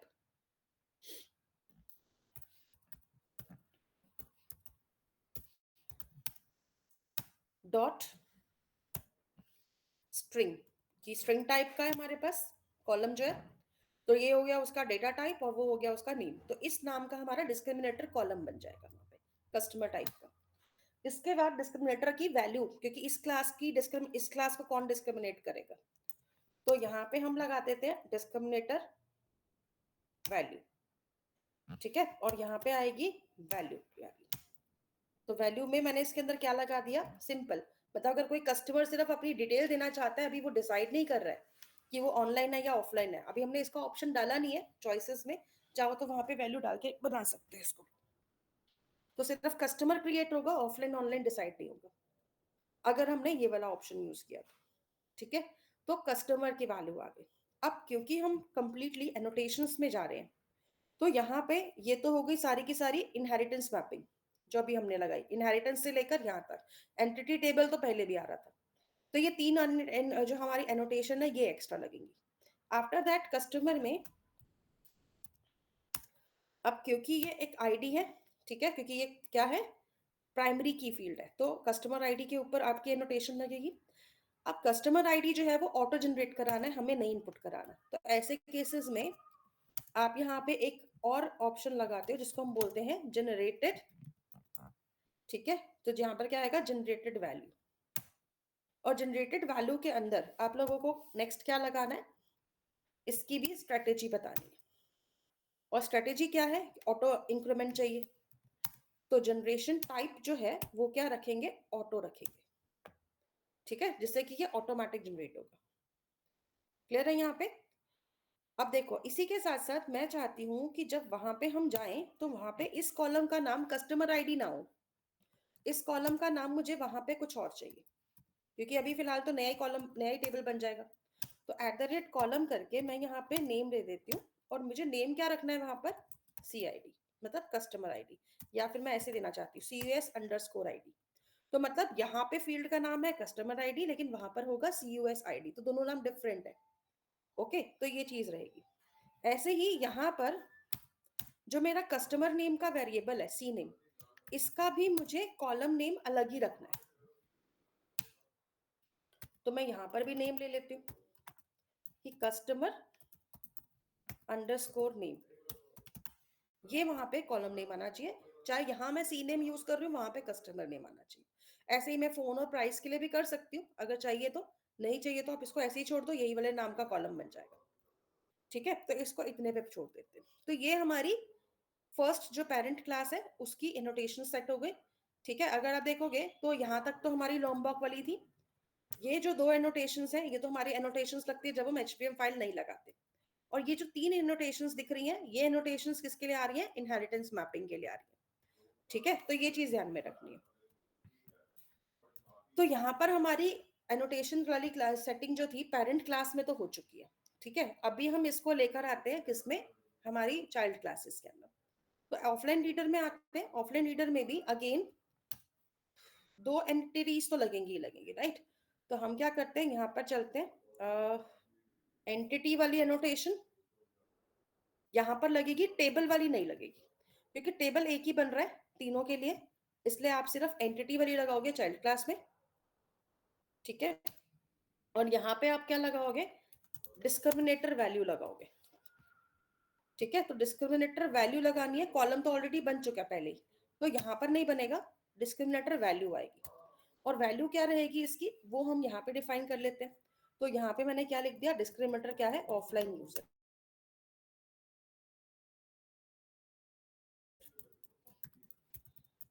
तो अगर कोई ऑफलाइन यूजर आता है तो उसके लिए ऑफलाइन यूजर वहां पे हमारे कॉलम में लिखा हुआ आ जाएगा कि this is an offline user.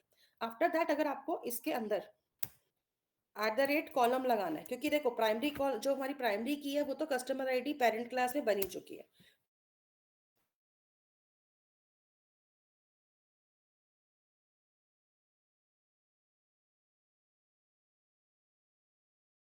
तो इसमें नहीं बनेगी। कॉलम जरूर बना सकते, मतलब मुझे problem with Eclipse. I hope मेरी फाइल सेव हो गई हो, नहीं तो मुझे दोबारा बनानी पड़ेगी। There was a crashing.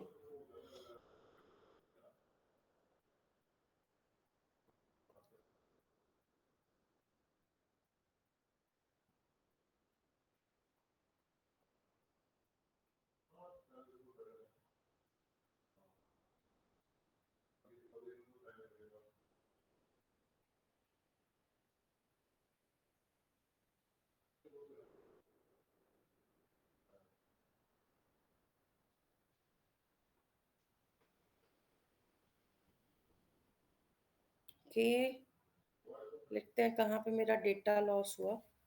यहाँ तो ठीक ही दिखा रहा है। यहाँ पे अच्छा, ये वाली फाइल ही हमने सेव नहीं की थी। अरे यार, there is a problem with Eclipse today. आप लोगों का भी एक्लिप्स क्रैश हो रहा है? No ma'am. No ma'am. Okay,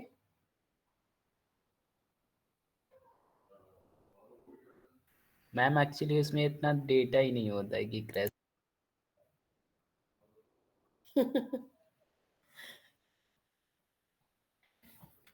चलिए देखते हैं। लेट्स सी, आई होप इस बार बनना हो।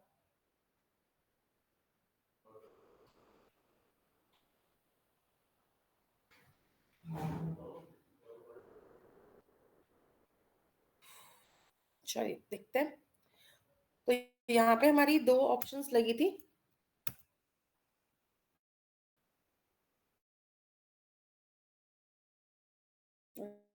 ये इस बार भी क्लोज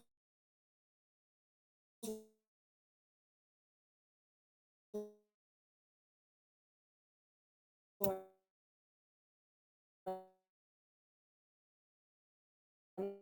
ना, मैं इसकी रिपोर्ट कर दूंगी।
ठीक है, तो ये वाली क्वेरी चल गई। अब जब ये क्वेरी चली तो न्यूज कस्टमर में जाकर देखें, एक मैं इसको रन करूं दोबारा से, तो अब मेरे पास दो यूजर हो गए, दो कस्टमर हो गए, एक ऑनलाइन यूजर है, एक ऑफलाइन यूजर है। ऑफलाइन यूजर का आईडी 2 है, ऑफलाइन वाले का 1 है। यहाँ पे देखो नेम आ रहा है, वैल्यू आ रही है। अब ईमेल आईडी नहीं आ रहा क्योंकि इसमें हमें ईमेल आईडी की जरूरत नहीं थी। यहाँ पर क्या आ रहा है, होम एड्रेस आ रहा है और उसका न्यूज बॉय नेम आ रहा है। क्लियर हुआ सभी को कैसे वर्क करना है इसमें? Yes ma'am.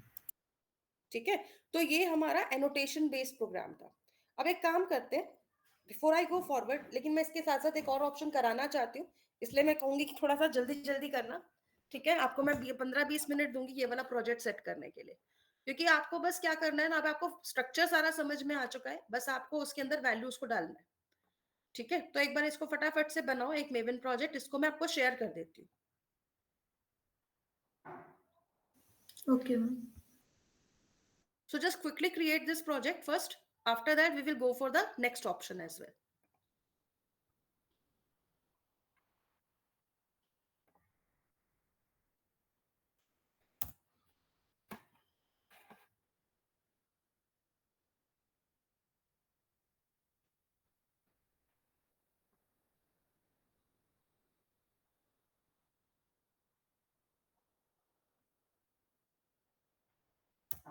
चलिए, आप लोग फटाफट से इसे बना लो।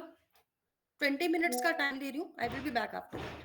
तब तक आप लोग प्लीज बना के रखिएगा इसको।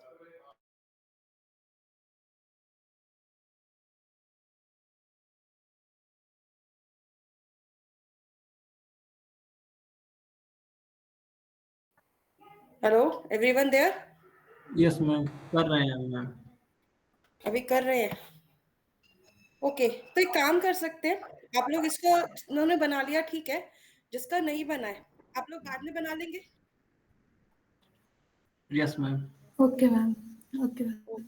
ओके, तो ठीक है, तो मैं इसका ना एक्चुअली सेकंड कॉन्सेप्ट पे भी ले जाना चाह रही थी, सो दैट हम इसका एक और पॉइंट कवर कर लें। और देखो सब चीजों में वही रहेगा कि एक्सएमएल और एनोटेशन रहेगा, तो 3 पॉइंट है मेन इसके। तो अब हम सेकंड भी कंप्लीट कर लेते हैं ताकि कल हम थर्ड कर सकें। तो अभी हम लोग क्या करते हैं ना, इसी का सेकंड पॉइंट भी देखते हैं कि हाउ डज इट वर्क।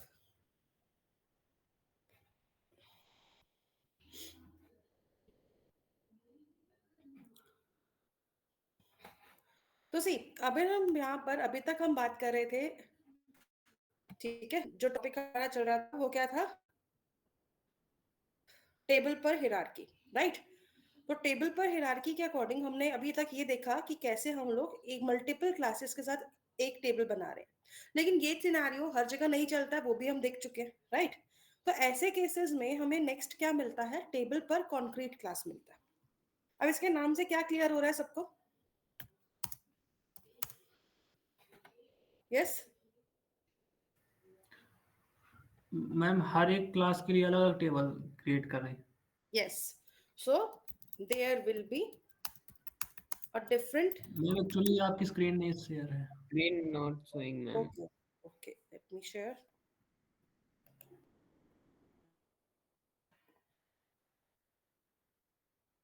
ये जनसंख्या क्यों कम हो जाती है जब भी मैं लैब वाला काम दे देती हूँ? 36 से सीधा ड्रॉप 26। गुड, चलिए तो देखते हैं टेबल पर concrete class. So there will be a separate table for each of the entity class. तो जितनी भी एंटिटी क्लासेस बनेगी, ठीक है, तो सभी क्लासेस के लिए क्या बनेगा, एक एक अलग अलग टेबल बनेगा। और एक और चीज जो आप लोगों को ध्यान में रखनी है वो क्या रहती है, ठीक है, so these tables will be या will not be related to each other. मतलब वहां पे हम कोई फॉरेन की नहीं बनाने वाले जिससे कि ये आपस में क्या हो जाए, कनेक्ट हो जाए, क्योंकि वहां पे हम इसको रिलेशंस में ना डाल के सिर्फ क्लासेस का रिलेशन यहाँ पर है, लेकिन वहां पर वो चीज शो नहीं होगी। ये चीज ध्यान में रखना है, ठीक है। अब इसको भी हम दो तरीके से कर सकते हैं, एक्सएमएल से और एनोटेशन से। एक्सएमएल के केस में एचबीएम फाइल बनती है और एनोटेशन के टाइम पर क्या बनता है, आप लोगों का एनोटेशन ऐड होता है। बट एनोटेशन इस बार डिफरेंट आएगी, सेम एनोटेशन नहीं आएगी जैसे पिछली वाली थी, कुछ कुछ सेम होगा बस। तो ऐसे में अगर मान लो हम टेबल पर कंक्रीट क्लास में जाते हैं, तो मेन जो डिफरेंस आएगा ना वो इनहेरिटेंस मैपिंग में ही आएगा, बाकी सब चीजें ऑलमोस्ट सेम ही रहने वाली है। तो हम एक सिंपल सा टास्क करते हैं, ठीक है।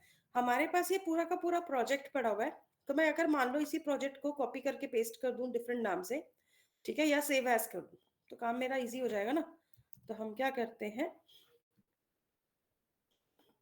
इसी को कॉपी करते हैं और पेस्ट करते हैं, तो नाम चेंज होगा बस इसका, ठीक है। अब ये एनोटेशन वाला प्रोजेक्ट है, तो मुझे इसको एक्सएमएल में कन्वर्ट करना है, तो मैं इसका नाम चेंज कर रही हूँ, इनहेरिटेंस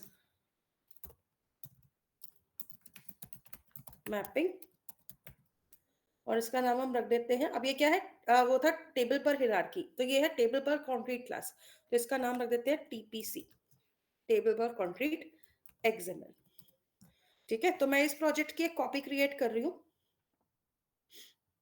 तो मेरे पास एग्जैक्टली एक अलग से क्या बनकर आ जाएगा, प्रोजेक्ट बनकर आ जाएगा इनहेरिटेंस मैपिंग का, टीपीसी नाम से, ठीक है। तो कुछ चीजें मुझे बदलनी पड़ेंगी डेफिनेटली, क्योंकि हमने एक प्रोजेक्ट को कॉपी पेस्ट किया है।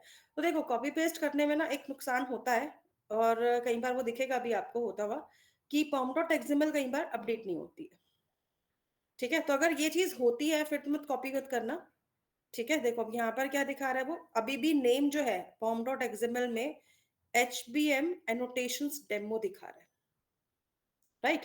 So that will be your problem in later classes. तो ऐसे में हम लोग क्या करें, फिर ये वाला प्रोजेक्ट तो मेरे किसी काम का ही नहीं रहेगा ना, क्योंकि इसकी बेसिकली पॉम क्लास क्या बनेगी, फर्स्ट वाले प्रोजेक्ट के अकॉर्डिंग बनेगी। तो मैं एक काम करती हूँ, मैं इसको डिलीट कर देती हूँ, और जब भी कोई प्रोजेक्ट डिलीट करो ना तो डिस्क से भी डिलीट करना, नहीं तो वहां पे रह जाएगा। ओके कर देते हैं, तो एक काम करते हैं, चलो अच्छे बच्चों की तरह नया प्रोजेक्ट बनाते हैं। हम लोग कॉपी पेस्ट कर रहे थे, शॉर्टकट लगा रहे थे, तो मेवन प्रोजेक्ट ले लेते हैं। नेक्स्ट पे चलते हैं, यहाँ पे आते हैं,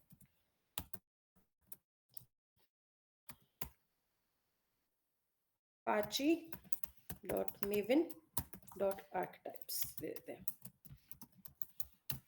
सो लेट इट कम। तो मैं यहाँ पे ना न्यूज वाला ही प्रोजेक्ट लूंगी, बट उसको हम क्या करेंगे इस बार, कॉन्क्रीट क्लास के अकॉर्डिंग करके देखेंगे कि कैसे वर्क करता है।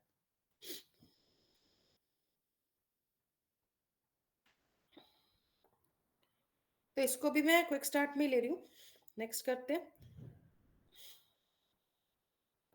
यहाँ पे प्रोजेक्ट का नाम जो है वो हम ले लेंगे, टीपीसी ले लेते हैं, इनहेरिटेंस मैपिंग, और यहाँ पे com डॉट फाइल्स ले लेते हैं, यहाँ पे इसका कंपाइलर वर्जन चेंज कर देते हैं, एंड देन फिनिश। तो एक प्रोजेक्ट क्रिएट होके आ जाएगा आपके पास यहाँ पे। मैम क्विक स्टार्ट से डायरेक्ट उसके बाद वेब वाला नहीं कर सकते कि हम क्विक स्टार्ट से कंसोल बेस बना लें फिर उसको वेब में अभी मैं कन्वर्ट। क्विक स्टार्ट से इसलिए बना रही हूँ, क्योंकि फिर वेब वाले में जाएंगे तो फिर वही HTML वगैरह मुझे बनानी पड़ेगी, है ना। तो अभी मैं शॉर्ट में कर रही हूँ, लेकिन मैं प्रोजेक्ट इस तरीके से बना रही हूँ कि अगर आप क्विक की जगह वेब वाला बनाओगे ना, तो आपके पास डाउ क्लास तो रहेगी, तो फंक्शन चाहे यहाँ से कॉल करो या वहां से कॉल करो, एक ही बात रहेगी। ओके, हाँ थोड़ा बहुत चेंज आएगा कि वहां पर आपकी वैल्यू इनपुट होकर आएंगी, यहाँ पर नहीं होंगी, तो मैं इसीलिए साइड बाय साइड बता दूंगी। तो वेब वाला बना सकते हो, no problem, but it will take so much time, that's why मैं अभी आप लोगों को सिर्फ इसका हाइबरनेट का कॉन्सेप्ट बता रही हूँ। आप सेम कॉन्सेप्ट को वेब में लगा लो, अगर कोई प्रॉब्लम आएगी आई विल हेल्प।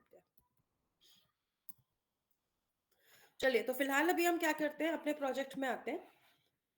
हमने लिया था TPH तो TPC ये रहा।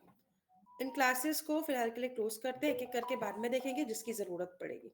तो SRC में इन जावा में मुझे क्या क्या चाहिए, मुझे अपने पुराना भी जो हमने प्रोजेक्ट बनाया था, पहले तो इसकी पॉम डॉट एक्सएमएल में हमें डिपेंडेंसीज लगानी है। तो पहले आ जाओ पॉम डॉट एक्सएमएल में, यहाँ पर आ जाओ। यहाँ आके हमें क्या करना है, पहले वाले प्रोजेक्ट को ओपन करते हैं, उसकी पॉम डॉट एक्सएमएल ले लेते हैं। यहाँ पे जो आपकी डिपेंडेंसीज थी, just take them,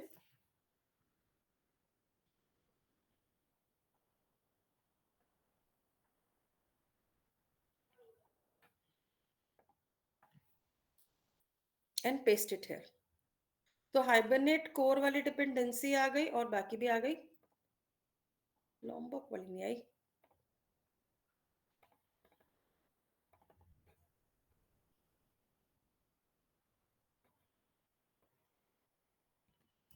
copy paste करते हैं, इसको यहाँ पे लगा देते हैं। अभी देखो, पहले मैंने कहा ना, पहले हम बेसिक स्ट्रक्चर पे जैसे काम करें तो ज्यादा बेटर रहता है, कंफ्यूजन भी कम रहेगी, फिर हम सिर्फ चेंजेस पे फोकस कर सकते हैं। तो pom.xml तो हमारी इसकी रेडी हो गई, राइट। अब मैंने अभी जो पिछले प्रोजेक्ट में हमने प्रोजेक्ट बनाया था, इसमें डाउ क्लास थी, एंटिटी क्लासेस थी।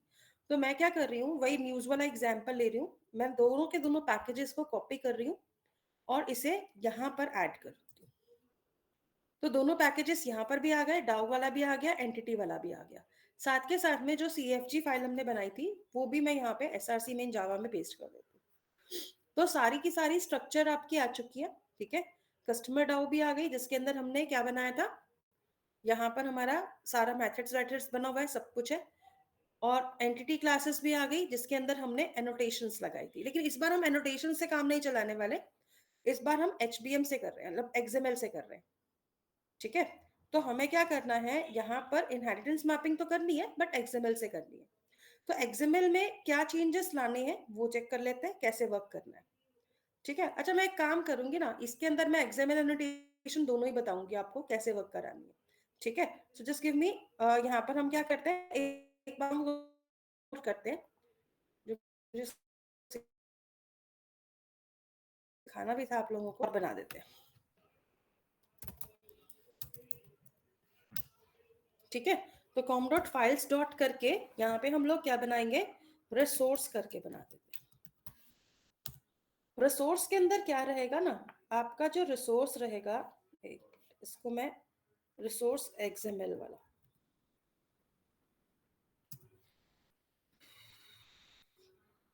तो रिसोर्स में XML ले लेते हैं। और यहाँ पर हम लोग क्या करते हैं, जो हाइबरनेट CFG फाइल है, इसको SRC में जावा में ना डाल के मैंने यहाँ पे डाल दिया रिसोर्स XML के अंदर।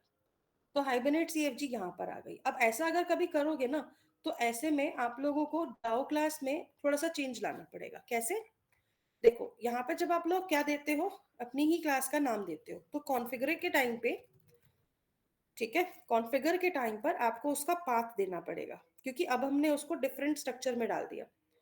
तो आपको क्या करना पड़ेगा, इसका क्वालिफाइड नेम लेना पड़ेगा पैकेज का, ठीक है। तो यहाँ से आप लेंगे कॉपी क्वालिफाइड नेम, इसे यहाँ पे नहीं लेंगे ऐसे केसेस में।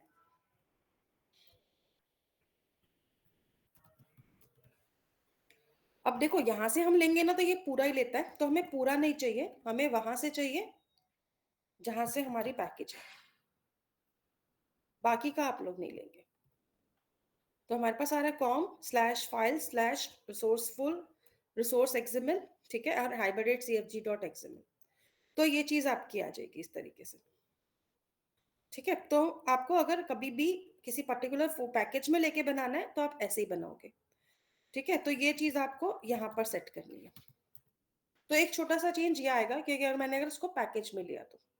दूसरी चीज आती है यहाँ पर, क्योंकि हमें XML फाइल बनानी है HBM वाली, तो हम यहाँ पर कोई भी दूसरे प्रोजेक्ट से HBM वाली फाइल को पहले तो कॉपी कर लेते हैं,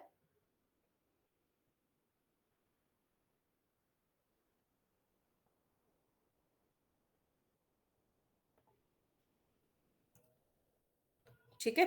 और यहाँ पे जब हम रिसोर्सेस को लेते हैं कभी भी,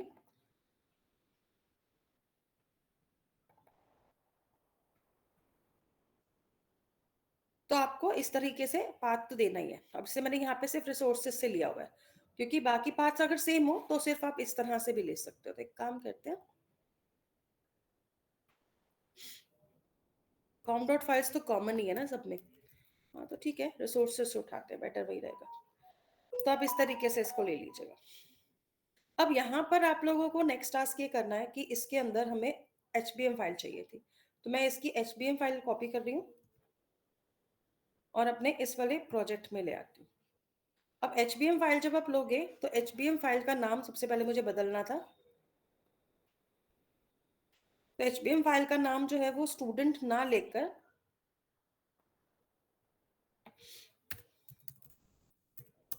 मुझे क्या चाहिए था, इसके अंदर कस्टमर कर देते हैं। ठीक है, तो कस्टमर फाइल बन जाएगी और कस्टमर के अंदर आप लोगों को क्लास नेम वगैरह बाकी सब चीजें चेंज करनी पड़ेंगी। तो हम क्या करते हैं ना, इस वाले पार्ट को हटा देते हैं और हाइबरनेट मैपिंग में हमारे पास अब नया पार्ट क्या बनेगा वो हम देखते हैं। तो सबसे पहले इसके अंदर हम अपनी हाइबरनेट मैपिंग क्रिएट करते हैं। सबसे पहले जो पेरेंट क्लास है उसको लेते हैं। तो क्लास का जो नेम है वो यहाँ पर क्या आएगा, कस्टमर डॉट जावा आएगा। ठीक है, तो इसका क्वालिफाइड नेम लेना है, एचबीएम फाइल में इसको पेस्ट करना है। टेबल जो आएगा इसका दैट विल बी, ठीक है, कस्टमर। तो इस तरीके से आप लोगों को क्या करना है, पहले तो अपनी क्लास क्रिएट करनी है। क्लास क्रिएट करते वक्त यहाँ पे आपका नेम और का वैल्यू आएगा एंड आफ्टर दैट यहाँ पर आप क्या लोगे, आईडी लोगे। और आईडी के अंदर आईडी का नेम क्या आएगा, जो आपकी प्राइमरी की फील्ड है। अब कस्टमर डॉट जावा अगर मैं देखती हूँ तो वहां पे मेरी प्राइमरी फील्ड का नाम क्या है, कस्टमर आईडी।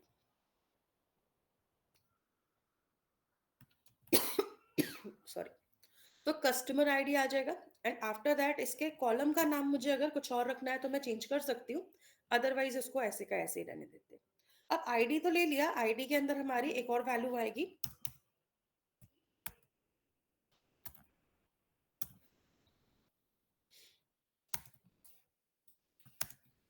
Generator class. तो जनरेटर क्लास को हम रख देते हैं इंक्रीमेंट में। ठीक है, तो ये हमारा आईडी सेट हो गया। अब बाकी की प्रॉपर्टीज को भी सेट करना है, तो हम यहाँ पे प्रॉपर्टी वाला टैग लेंगे। ठीक है, तो प्रॉपर्टी के अंदर हमारे को क्या क्या चीजें लेनी है, इसके लिए हमें कस्टमर क्लास को साइड बाय साइड देखना ही पड़ेगा। तो हम यहाँ पे गेट कर लेते हैं इसको। ठीक है, तो प्रॉपर्टी नेम में सबसे पहले आएगा सी नेम। ठीक है, तो मैं इसी नाम का प्रॉपर्टी सेट कर रही हूँ यहाँ पर, तो मैं चेंज नहीं करती कॉलम नेम। करना चाहो तो आप यहाँ से कर सकते हो, चलो एक का करके दिखा देती हूँ, आइडिया रहेगा कैसे करना है। तो आप लोगों को बस क्या करना होगा, यहाँ पर कॉलम का टैग लगाना होता है और यहाँ पे जैसे मुझे लिखना था कस्टमर अंडरस्कोर नेम, तो मैं इसको इस तरह से ले सकती हूँ। तो वहां पे जो कॉलम बनेगा वो इसी नाम का बनेगा, कस्टमर अंडरस्कोर नेम का। फिर उसके बाद हम दूसरी प्रॉपर्टी सेट कर लेते हैं और सेकंड प्रॉपर्टी, थर्ड प्रॉपर्टी हमारी क्या आ रही है, फोन। तो मैं इसका नाम चेंज नहीं कर रही हूँ। इसी तरह से नेक्स्ट प्रॉपर्टी जो आपकी आएगी दैट विल बी प्राइस। तो ये हमारी तीनों प्रॉपर्टी सेट हो गई सबसे पहले क्लास की, जो हमारी पेरेंट क्लास है। तो पेरेंट क्लास की जब प्रॉपर्टीज आपकी सारी सेट हो जाए तो अब बाकी की जो क्लासेस है ना, पहले हम क्या ले रहे थे, सब क्लास ले रहे थे, अब हम सब क्लास नहीं लेंगे, इनका नाम जो पड़ेगा वो पड़ेगा यूनियन सब क्लास। जब हम किसका यूज कर रहे हैं, टेबल पर कॉन्क्रीट का यूज कर रहे हैं, तो ये बनेगी यूनियन सब क्लास। ठीक है, और यूनियन सब क्लास के अंदर सबसे पहले क्लास का नेम आएगा। ठीक है, तो यूनियन सब क्लास का नेम क्या रखना है, तो नेम जो आएगा वो आपका आएगा आपकी क्लास के अकॉर्डिंग। तो सबसे पहले ले लेते हैं ऑफलाइन रीडर। सो ऑफलाइन रीडर का जो क्वालिफाइड नेम है उसको कॉपी कर लेते हैं एंड आफ्टर दैट यहाँ पर आपको अब इसके लिए जो टेबल क्रिएट करना है, क्योंकि मैंने क्या कहा था इसमें टेबल अलग से बनेगा, तो यूनियन सब क्लास का नेम लेने के बाद हम यहाँ पे उसका टेबल का जो नाम होगा वो बताएंगे। तो मेरा यहाँ पर आएगा ऑफलाइन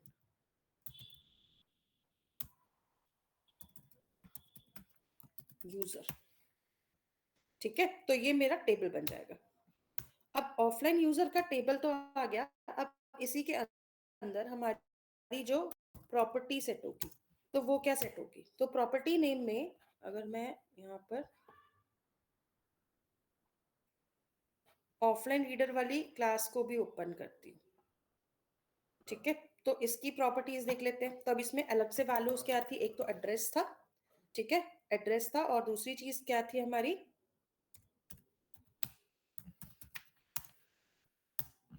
दूसरी चीज थी हमारे पास यहाँ पे न्यूज बॉय।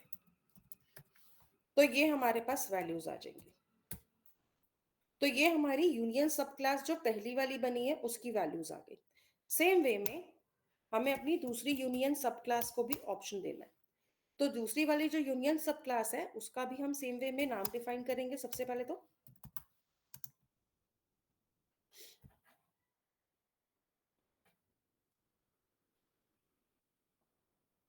ठीक है, तो इसका भी हम क्या करते हैं, कॉपी कर लेते हैं क्वालिफाइड नेम और इसको यहाँ पे पेस्ट कर देते हैं। और देखो यहाँ पे अलग से एक टेबल बनेगा ऑनलाइन यूजर के लिए।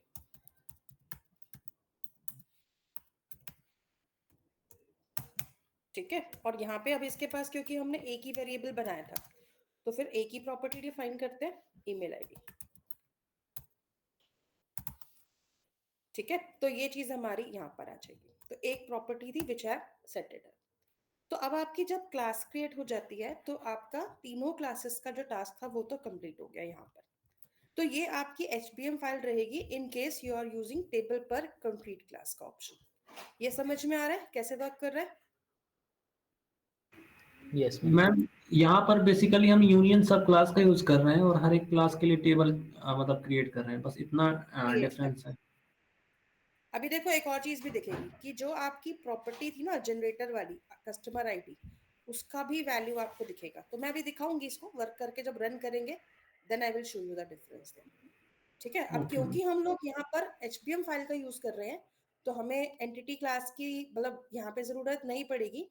लॉम्बॉक को छोड़कर बाकी वाली एनोटेशन हम डिलीट कर देते हैं। ठीक है, तो ये लॉम्बॉक वाली एनोटेशंस तो आएंगी, इसको कंट्रोल शिफ्ट ओ कर देना तो अननेसेसरी इंपोर्ट्स हट जाएंगे। तीनों क्लासेस में से क्या करना है, जो हमारी इसकी वैल्यूज थी वो सब चेंज कर दें, हटा देंगे।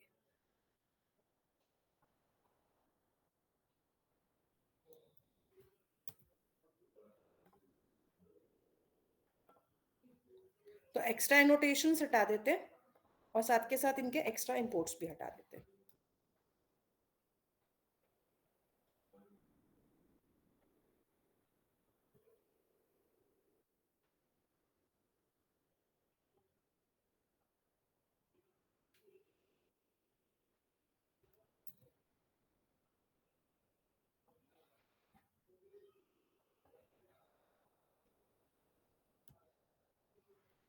तो हमारी जो क्लासेस है उसके अंदर क्या रह जाएगा, सिर्फ हमने लॉम्बॉक वाली नोटेशन लगा के रखी है, बाकी की हटा दी हमने।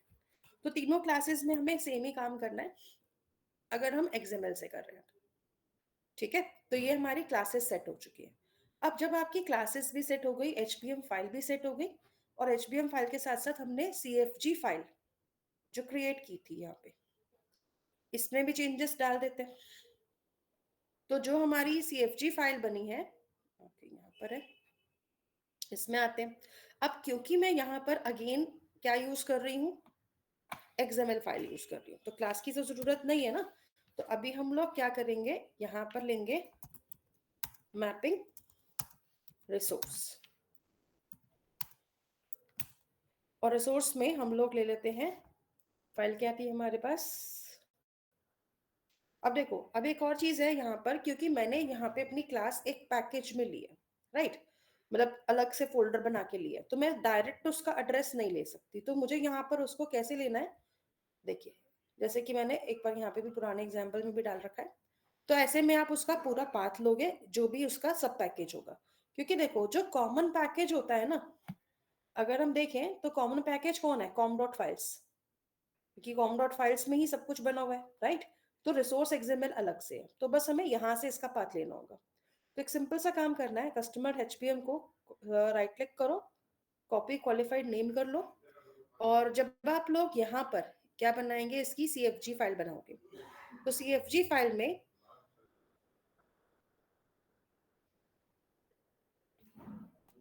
इसे यहाँ ले लेते हैं, लेकिन रिसोर्स से पहले का सारा पाथ मैं हटा रही हूँ, इतना लंबा लेने की जरूरत नहीं है।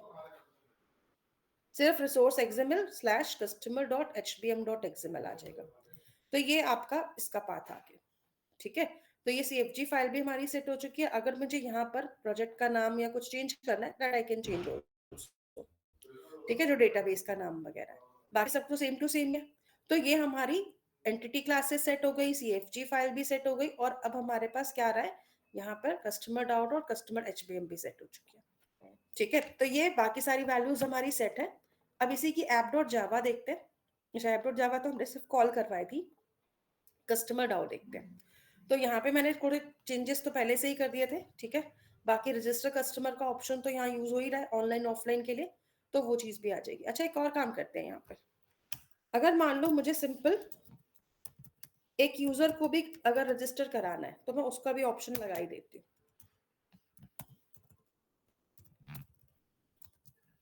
तो थर्ड ऑप्शन ले लेते हैं।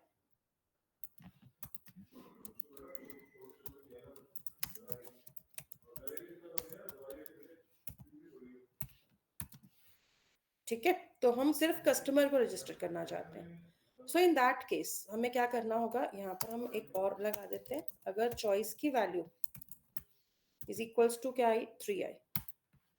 ठीक है, तो एस इन दैट केस हम लोग क्या करेंगे, यहाँ पर कस्टमर भी क्रिएट करेंगे। देखिए, तो यहाँ पे हम एक एल्सिफ लगा देते हैं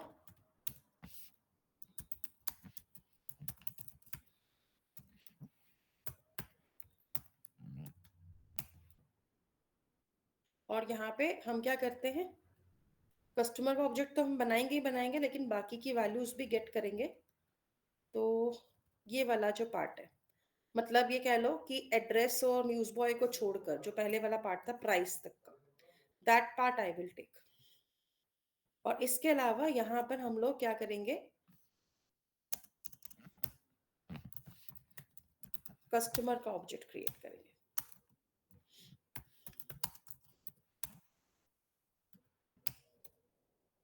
और यहाँ पे जितनी भी वैल्यूज हैं सभी में हम इसका ऑब्जेक्ट का नाम लगा देते हैं। तो हमारे पास यहाँ पे कितनी वैल्यूज आ रही है, 3 वैल्यूज आ रही है और एक वैल्यू हमारी ऑटो इंक्रीमेंट वाली थी। ठीक है, तो हम इन्हें क्लोज कर देते हैं, यहाँ आ जाते हैं। ठीक है, तो यहाँ पे अगर मान लो अब कोई सिंपल कस्टमर रजिस्टर होना चाहता है सिर्फ, अभी वो ऑनलाइन ऑफलाइन में नहीं जाना चाहता, तो उसका रिकॉर्ड भी यहाँ पर हमारे सेट हो जाएगा। तो इस तरीके से हमारी ट्रांजेक्शन कमिट हो जाएगी और बाकी काम हो जाएगा। सेव कर देते हैं। एक बार एक काम करते हैं, इस प्रोजेक्ट को रन करते हैं, लेट्स सी। अब यहाँ पर देखो 3 टेबल बनने चाहिए मेरे हिसाब से। तो जब यहाँ पर ऑप्शंस आ रही है, तो यहाँ पर इसने क्या किया, 3 टेबल बनाए। टेबल बनाने का तो मुझे क्वेरी दिखा ही नहीं। फिर भी मैं एक बार यहाँ चेक करती हूँ। देखो, नया टेबल नहीं बन रहा ना, इसका मतलब कुछ गड़बड़ है। हमारा जो प्रोजेक्ट है वो सही से वर्क नहीं कर रहा। मैं एक बार चेक करती हूँ मैंने कौन सा वाला रन कर दिया, क्योंकि कई बार गलती से क्या हो जाता है ना, कोई दूसरा ही प्रोजेक्ट रन हो जाता है। So in that case there will be a problem.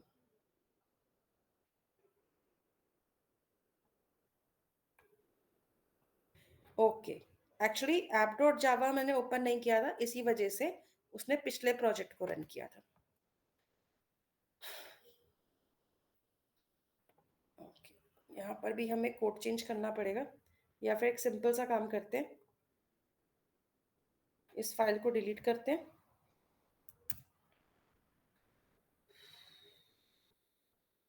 और जो हमने ऊपर वाली फाइल बनाई थी ये वाली, इसका पैकेज ही कॉपी कर लेते हैं।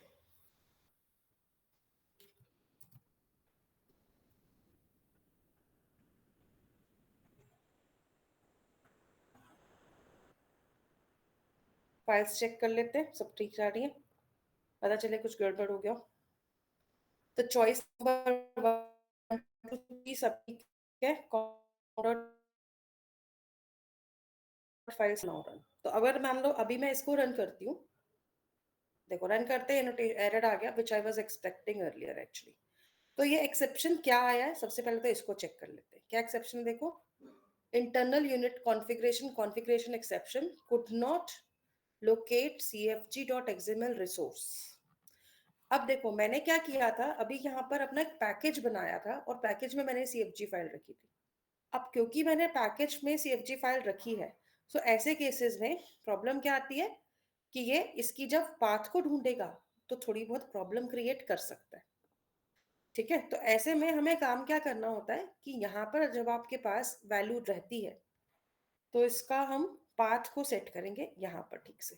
इसीलिए मैं कह रही थी कि प्रॉब्लम अनएक्सपेक्टेड थी बट आई नहीं।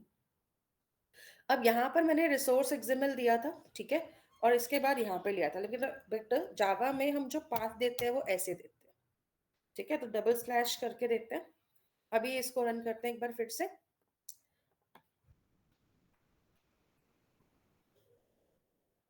सेम एरर दोबारा आएगी।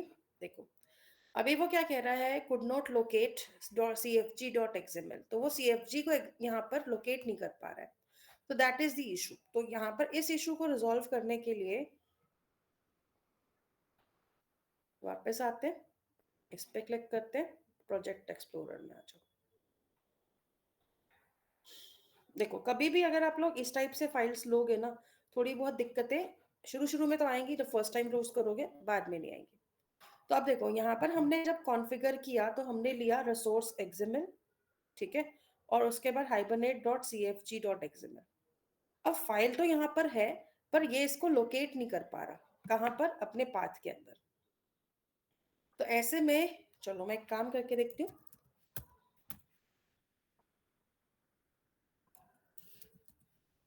com/files/ लगाते हैं, लेट्स चेक कि ये यहाँ पे वर्क कर रहा है नहीं कर रहा। सेम एक्सेप्शन आ रही है, ठीक है। क्या दिखा रहा है, mapping resource not found. Resource XML में अब वो customer.hbm को नहीं रख रहा है, मतलब उसको cfg मिल गया बट उसको अब ये नहीं मिल रहा है। तो अब सेम चीज वहां पे भी करनी पड़ेगी हमें, राइट। तो क्या करना पड़ेगा कि जो आपकी cfg फाइल थी, क्या हो गई, यहाँ आ जाते हैं। तो यहाँ पर भी मुझे सेम काम करना पड़ेगा, और मुझे क्या लिखना पड़ेगा, com/files/resource.xml, ठीक है। तो अब अगर आते हैं वापस app.java में, तो ये मैं चेंजेस इसलिए दिखाती हूँ ताकि आपको एरर से थोड़ी फेमिलियरिटी हो कि क्या एरर्स आ सकती है। तो अगर मान लो आप लोग यहाँ पर इसको वर्क कराते हो, रन कराते हो, तो देखो अब इसने कितने टेबल्स बनाए, कस्टमर टेबल बनाया, ऑफलाइन टेबल बनाया, और ऑनलाइन यूजर वाला टेबल भी बना दिया। उसके बाद ही हमें ऑप्शंस दे रहा है। तो अगर मान लो अब मैं यहाँ पे फर्स्ट ऑप्शन लेती हूँ, तो कस्टमर नेम पूछ रहा है, तो मान लो मैंने कस्टमर नेम दिया, समय, फोन डाल देते हैं। अब ये मेरा ऑनलाइन यूजर है, तो प्राइस मैंने डाल दिया 800, ईमेल आईडी डाल दिया समय @gmail.com, ठीक है। तो अब ये देखो इंसर्ट की क्वेरी चल चुकी है, राइट। और मेरा प्रोग्राम टर्मिनेट हो गया क्योंकि मैं इसको रीरन नहीं कर रही, मैंने इसको लूप में नहीं लगाया। अभी रन करते हैं सेकंड टाइम, तो ये अब टेबल नहीं बनाएगा, टेबल तो ऑलरेडी बने हुए हैं। अभी क्या करेगा, सीधा ऑप्शन देगा, ठीक है। देखो यहाँ पे टेबल नहीं आ रहे, सीधा ऑप्शन आ रही है। अब यहाँ पर जब आप आओगे सेकंड ऑप्शन पे, तो कस्टमर नेम देते हैं, मान लो मैंने दे दिया कविता, फोन नंबर डाल दिया, प्राइस दिया, ऑफलाइन यूजर है, एड्रेस एंड बॉय नेम, तो ये भी इंसर्ट हो गया। तो ये मेरा सेकंड ऑप्शन आ गया। अब मैं इसको अगर थर्ड टाइम रन कर रही हूँ अगेन, अभी मैं इसको थर्ड ऑप्शन के लिए रन कर रही हूँ, तो कस्टमर नेम, फोन नंबर और प्राइस पूछेगा। अब रजिस्ट्रेशन प्राइस में सिर्फ 200 रखूंगी क्योंकि इसने भी ऑफलाइन ऑनलाइन सब्सक्रिप्शन नहीं बताया। तो यहीं पर मेरा प्रोग्राम टर्मिनेट हो रहा है। अरे यार, हमने एक छोटी सी मिस्टेक कर दी थी। मिस्टेक क्या करी थी, मतलब हम एक चीज लगानी भूल गए। क्या भूल गए पता है, हमने ट्रांजैक्शन को स्टार्ट तो करा बट उसको आगे हमने उसको वर्किंग नहीं दिया। तो बाकी के रिकॉर्ड तो आगे होंगे, ये तीसरा वाला रिकॉर्ड नहीं आया होगा। तो हमने क्या किया था, यहाँ पे देखो इनपुट तो कराया बट हमने सेशन डॉट परसिस्ट नहीं किया, इसीलिए इंसर्ट वाली क्वेरी नहीं चली हमारी। तो परसिस्ट कर देते हैं सी को, ठीक है। बाकी ट्रांजैक्शन तो कमिट हो ही रही है, और यहाँ पे हमने बाकी तो कुछ करने की जरूरत नहीं है, बाकी तो हो ही रहा है, गुड। तो अभी इसको एक बार फिर से रन करा देते हैं, तीसरा ऑप्शन दे देते हैं सॉरी। तीसरे ऑप्शन में कस्टमर नेम, फोन नंबर और प्राइस, तीन चीजें देनी है। तो ये इंसर्ट की क्वेरी चल गई। अब देखो मैंने यहाँ पर क्वेरी को 3 बार चलाया, तीनों बार चलाने से क्या होगा, और यहाँ पर ये भी देखते हैं कि टेबल्स में क्या चेंज आया। तो सबसे पहली चीज हमें क्या दिख रही है कि यहाँ पर 3 फाइलें बन रही हैं। एक बन रही है कस्टमर, एक बन रही है ऑफलाइन यूजर, एक बन रही है ऑनलाइन यूजर, राइट। अब कस्टमर फाइल में इसने क्या दिखाया, कस्टमर फाइल में तीसरा वाला रिकॉर्ड आया क्योंकि मैंने थर्ड टाइम में लिया था, जो सिर्फ रजिस्टर करा रहा है कस्टमर को। तो customer ID, customer name, phone और प्राइस। अब तीनों के तीनों टेबल आपस में रिलेटेड नहीं है, लेकिन सीक्वेंस तीनों में जारी है एक एक करके। देखो अब जो सेकंड रिकॉर्ड मैंने बनाया था ऑफलाइन यूजर का, तो ये ऑफलाइन यूजर का टेबल है जिसके अंदर कस्टमर आईडी ऑटोमेटिक उठा लिया इसने पेरेंट क्लास का, customer name, phone, price, address और न्यूज बॉय। तो मतलब इसकी वैल्यू इस तरीके से आएगी। ऑनलाइन यूजर वाले पे जाओगे तो ऑनलाइन यूजर का customer ID, customer name, phone, price, email ID आ जाएगा। तो मतलब यहाँ पे जैसा कस्टमर है, जैसी वैल्यू है, उसके अकॉर्डिंग उसके टेबल में उसकी वैल्यू ऑटोमेटिक जा रही है। ठीक है, इस तरीके से। कॉन्सेप्ट क्लियर हुआ सभी को, क्या वर्क कर रहा है यहाँ पे? Yes ma'am. ओके, तो अगर मान लो हम लोग क्या करते हैं, इस तरीके से अपना प्रोजेक्ट बना,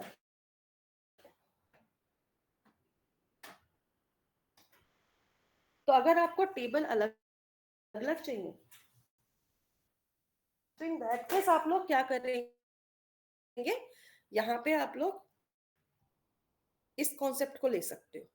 और अगर सेम ही टेबल चाहिए तो उसके लिए फिर हमारा पहला वाला कॉन्सेप्ट भी चल सकता है। ओके, और अब देखो ये वाला प्रोजेक्ट तो मेरा रेडी है। अगर यही चीज मुझे अगर किससे करनी हो, एनोटेशन से करनी हो, तो एनोटेशन से यही चीज करने के लिए क्या चेंज आएगा पूरे प्रोजेक्ट में। ठीक है, एक बार वो मैं एक आइडिया दे देती हूँ आप लोगों को। तो हम क्या करते हैं, एक प्रोजेक्ट एक्सेल बनाते हैं क्योंकि इसमें ज्यादा टाइम नहीं लगेगा, क्योंकि सिर्फ एनोटेशन बतानी है मुझे। आई नो टाइम हो चुका है, तो इसमें आई थोड़ी सेटिंग डालनी है। पार्ट टाइप्स ले लेते हैं।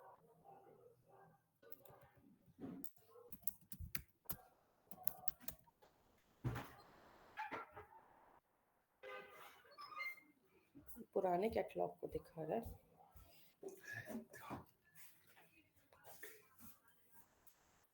ओके, तो यहाँ पे आपका क्या आएगा, इसके अंदर ये वाला ऑप्शन आ जाएगा।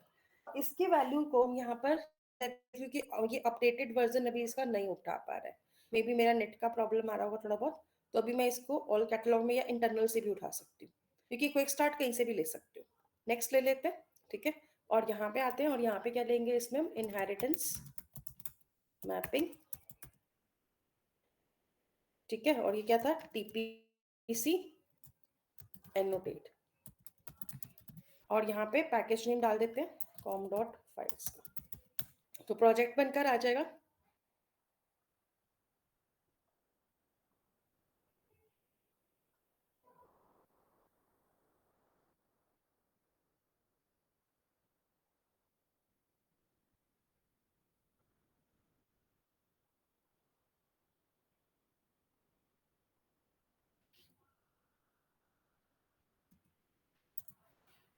ओके, जैसे ये बन जाता है, अब इसके बाद हमें बाकी फाइल्स जो मिलेंगी उसमें क्या चेंजेस आएंगे दैट वी विल सी। तो इनहेरिटेंस मैपिंग हमने यहाँ पे बना दिया, ठीक है। तो सबसे पहले इसकी pom.xml ओपन कर लेते हैं, और pom.xml में हम लोग क्या करेंगे, यहाँ से फाइल्स को कॉपी कर लेंगे। तो हमारे पास जो एनोटेशन, जो यहाँ पे डिपेंडेंसीज है, कोर की, कनेक्टर की और लॉम्बॉक की, तीनों को ही कॉपी करते हैं एक साथ में, और यहाँ पे आते हैं डिपेंडेंसीज में इसको लगा देते हैं। ठीक है, तो तीनों डिपेंडेंसीज हमारी लग गई। एंड अगर हम देखेंगे तो यहाँ पर इसके रिसोर्सेज में भी ये आ जानी चाहिए। अभी देखो वर्जन इसका काफी पुराना वाला उठा रहा है, तो मुझे इसके बिल्ड पाथ को चेंज करना पड़ेगा।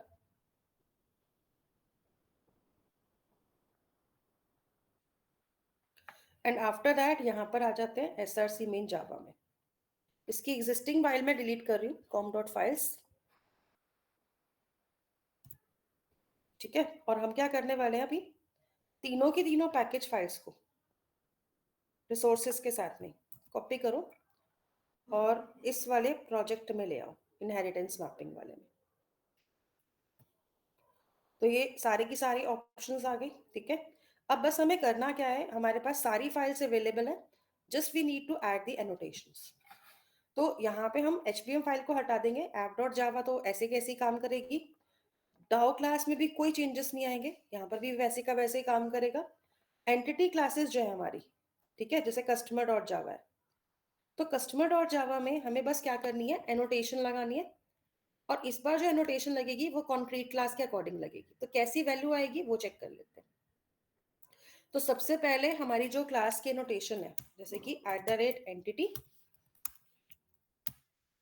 और यहाँ पर क्या लगेगी, इसके साथ साथ में हमारे पास लगेगी टेबल। तो ये दो तो आएंगी आएंगी, ठीक है। और टेबल मैं वही वाला यूज कर रही हूँ जो एग्जिस्टिंग टेबल अभी बना था ना, I am going to use that table again. तो हमारा किस नाम का टेबल था, कस्टमर नाम से, तो मैं यहाँ पर भी कस्टमर टेबल का ही नाम दे रही हूँ, ठीक है। तो यहाँ पे हमारा कस्टमर वाला टेबल आ जाएगा। तो आपके पास यहाँ पर टेबल के अंदर वैल्यू, अच्छा नेम नहीं लिया मैंने, तो नेम ले लेते हैं। तो ये आपके पास कस्टमर टेबल की वैल्यू आ जाएगी। अब इसके बाद अगली क्या चीज आती है, इनहेरिटेंस मैपिंग अगेन, ठीक है। तो इनहेरिटेंस लगाओ, ब्रैकेट लगाओ, स्ट्रेटेजी लगाओ इसके अंदर, और स्ट्रेटेजी इस बार बस चेंज हो जाएगी इनहेरिटेंस टाइप में। तो इनहेरिटेंस टाइप पिछली बार था सिंगल, इस बार जो आएगा वो आएगा टेबल पर क्लास, ठीक है, क्योंकि हमें हर टेबल अलग अलग क्लास के लिए चाहिए, तो ये चेंज आएगा एक। एंड आफ्टर दैट यहाँ पे हमारा @id तो आएगा ही, और क्योंकि हमने इंक्रीमेंट वाला ऑप्शन लिया हुआ है तो हम लेंगे जनरेटेड वैल्यू, और जनरेटेड वैल्यू में भी स्ट्रेटेजी लगेगी, क्या लगेगी, जनरेशन टाइप। तो जनरेशन टाइप क्या आएगा, ऑटो, ठीक है। बाकी सब चीजें अगर चेंज करनी है तो कर सकते हो। एक बार मैं बस चेक कर लेती हूँ, कस्टमर ID, कस्टमर नेम, अच्छा कस्टमर नेम को हमने वहां चेंज किया था, कस्टमर ID तो सेम ही है। तो हम यहाँ पे कस्टमर नेम के लिए अपनी एनोटेशन लगा देते हैं, कौन सी, कॉलम वाली। तो यहाँ पर आएगा कस्टमर_नेम, नहीं तो पता चले कस्टमर नेम के 2 कॉलम बन गए, ठीक है, क्योंकि मैं सेम ही टेबल यूज कर रही हूँ। अब यहाँ पे हमारी ये एनोटेशन लगेगी किसके अंदर, इस पर्टिकुलर क्लास में, तो इसमें ज्यादा एनोटेशन यहाँ नहीं लगेगी, सिर्फ ये 2 एनोटेशन लगी है, इनहेरिटेंस वाली और जनरेटेड वैल्यू वाली, और कॉलम हमने एक लगाया। ये बन गई आपकी कस्टमर क्लास। ऐसे ही ऑफलाइन रीडर वाली क्लास में आ जाओ। तो यहाँ पर आप लोगों को करना क्या है, यहाँ पर आपकी @entity वाली एनोटेशन लगेगी, @टेबल वाली नोटेशन भी लगेगी, क्योंकि टेबल अलग है यहाँ पर भी। तो नेम इक्वल्स टू क्या आ जाएगा, हमारा अगला टेबल कौन सा था, ये हमारी ऑफलाइन क्लास है, तो हमारा टेबल का नाम था ऑफलाइन यूजर, तो टेबल का नाम है ऑफलाइन यूजर। यहाँ पर आप लोगों को क्या करना होता है, अब क्योंकि यहाँ पे हमारे एट्रीब्यूट्स ओवरराइट होंगे, तो इसीलिए एट्रीब्यूट ओवरराइट्स की एनोटेशन लगती है, ठीक है। तो हमें क्या लगानी है, एट्रीब्यूट ओवरराइड्स, एस लगेगा लास्ट में, ओवरराइड्स में। ब्रैकेट्स में आ जाओ, और यहाँ पे आप लोगों को क्या करना है, जो जो एट्रीब्यूट ओवरराइड करना है पेरेंट क्लास से, पेरेंट क्लास मतलब पेरेंट टेबल से चाइल्ड टेबल में, एक तरह से यू कैन से दैट, उस आपको एट्रीब्यूट को यहाँ पे ऐड ऑन करना पड़ेगा। कैसे करना है वो यहाँ देख लेते हैं। अब मैं यहाँ पे कर्ली ब्रैकेट्स लगाऊंगी सबसे पहले तो, ठीक है। और कर्ली ब्रैकेट्स के अंदर हमें क्या करनी है, वैल्यूज बतानी है इसी के अंदर। तो पहली वैल्यू आएगी @एट्रीब्यूट ओवरराइड, ठीक है। पहले हमने ओवरराइड्स लिया था, अभी हम लेंगे एट्रीब्यूट ओवरराइड्स, ये वाली एनोटेशन। और ब्रैकेट के अंदर हमें क्या लेना है कि कौन सा वाला कॉलम लेना है, उसका नेम बता दो। तो हमारा जो कस्टमर क्लास था उसमें हमारे कॉलम नेम क्या था, एक तो कस्टमर ID चाहिए, तो इसका नाम हम यहाँ पे डबल कोट्स में प्रोवाइड कर देंगे, ठीक है। एंड आफ्टर दैट यहाँ पे इसका जो कॉलम है, मतलब अगर लेट सपोज वहां पे कॉलम नेम डिफरेंट है तो वो भी दे सकते हो, नहीं है तो आप इसको इतने में भी छोड़ सकते हो, ठीक है। तो डेटा टाइप देने की जरूरत नहीं है, सिंपली टेबल का कॉलम नेम दे दो। अब देखो यहाँ पर जब आते हैं ना तो ये एरर दिखाएगा, क्यों एरर दिखाएगा, क्योंकि ये कह रहा है annotation overhead must define the attribute column, तो कॉलम लेके ना कंपलसरी है इसके लिए। चलो ठीक है, तो हम यहाँ पे कॉमा में लिखते हैं कॉलम, और कॉलम में क्या लगाना है, @कॉलम वाला एनोटेशन लगाना है, ठीक है। और @कॉलम के अंदर आपको अपने टेबल के कॉलम का नाम बताना है। तो आप लोग यहाँ पे लोगे, जैसे कि आपका जो टेबल नेम था कस्टमर आईडी कॉलम नेम, वो यहाँ आ जाएगा, ठीक है। और कॉलम के अंदर भी आप इसको नेम में डिफाइन करोगे, तो इस तरीके से ये वैल्यू जाएगी यहाँ पर। अब क्योंकि अगर मान लो मुझे एक से ज्यादा एट्रीब्यूट्स लेने हैं, तो सेम चीज दोबारा आएगी दूसरे कॉलम के लिए। अब दूसरा कॉलम कौन सा था, सी नेम, कस्टमर नेम, ठीक है। अब कस्टमर नेम का जो नाम है वहां पर वो क्या है, यहां से ले लेते हैं कस्टमर अंडरस्कोर नेम, इसको यहाँ पेस्ट कर दो, तो ये दूसरी प्रॉपर्टी आ गई। सेम वे में क्योंकि हम एक से ज्यादा वैल्यूज को ले रहे हैं,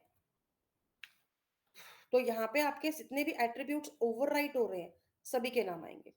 तो फोन आ रहा है और प्राइस आ रहा है, तो दो और लगाने हैं, फोन, लेकिन फोन का नाम यहाँ पर भी फोन है और वहां पे भी फोन है, तो नाम सेम ही रखते हैं यहाँ पे भी। और एक और इंक्रीशन आएगी, इसमें क्या आएगा, प्राइस। तो ये वाले सारे एट्रीब्यूट्स क्या हो रहे हैं, ओवरराइट हो रहे हैं। लास्ट में से बस कॉमा हटा देना आखिरी वाले में, ठीक है। तो ये हमारे एट्रीब्यूट्स जो ओवरराइड होंगे उन्हीं की वैल्यूज यहाँ पर हमें ऐड ऑन करनी है। बाकी हमने यहाँ पर एड्रेस में और न्यूज बॉय में ज्यादा डिफरेंस नहीं रखा था, क्योंकि अगर मैं ऑफलाइन यूजर में जा रही हूँ तो बाकी सिंपल वैल्यू आ रही है, उसमें कोई चीज नहीं। तो नाम चेंज करने की जरूरत नहीं, एज इट इज ले सकते हैं। इसके बाद इसको सेव कर देते हैं, मतलब यहाँ पे एंटिटी टेबल के साथ में जो एट्रीब्यूट ओवरराइड हो रहे हैं उनकी इंफॉर्मेशन आ रही है बस, ठीक है। तो ये हमारी इस तरह से वैल्यूज रहेंगी। अब ऐसे ही यहाँ पर हमारी ऑनलाइन यूजर वाली जो क्लास थी इसमें आ जाते हैं। यहाँ पर भी ऑलमोस्ट काम सेम ही आना है, तो एक काम करते हैं ना, यहाँ से हम एंटिटी एट्रीब्यूट सभी को कॉपी पेस्ट कर लेते हैं।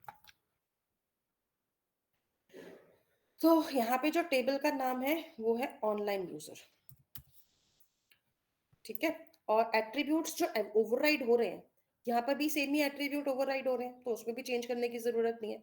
बाकी यहाँ पर भी कोई चेंज नहीं आएगा, एज इट इज रहेगा। तो ये हमारी एनोटेशंस क्लासेस बन गई यहाँ पर। इतना क्लियर हो रहा है सभी को कैसे वर्क कर रहा है ये? Yes ma'am. ओके। अब इसके बाद हमारी ऐप डॉट जावा बनी हुई है, सब कुछ बना हुआ है। बस हमें करना क्या होगा कि हमारी जो रिसोर्सेज है, HPM फाइल की इसमें जरूरत नहीं है, उसको डिलीट कर दो और CFG फाइल में आ जाओ। अब क्योंकि 3 क्लासेस हैं, तो 3 हमारी क्या लगेंगी, मैपिंग क्लास लगेगी। तो यहाँ पे मैपिंग क्लास को लगा दो। पहली क्लास हमारी मैपिंग क्लास यहाँ से आ जाएगी, कस्टमर क्लास।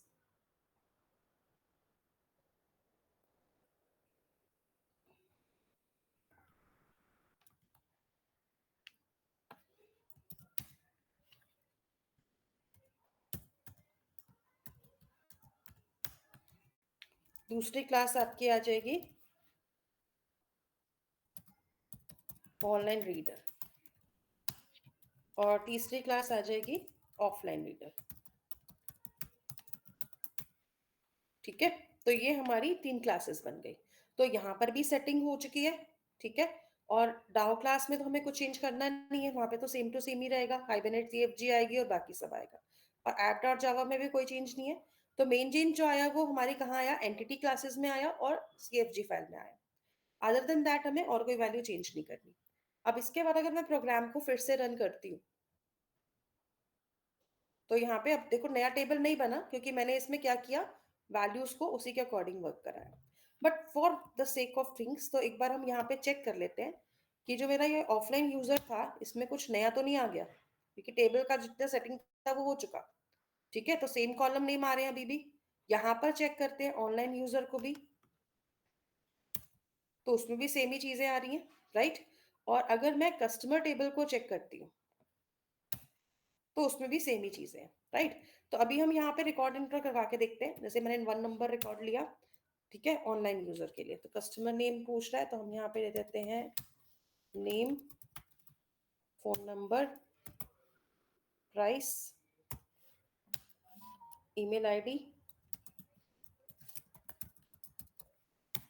ठीक है, तो ये देखिए हमारा रिकॉर्ड इंसर्ट हो चुका है किसके अंदर, ऑनलाइन यूजर में। तो ऑनलाइन यूजर वाला अगर मैं टेबल देखूं तो मेरे पास सेकंड रिकॉर्ड भी आ गया। तो मतलब जो काम मेरा एक्सएमएल से हो रहा था वही एनोटेशन से भी हो रहा है।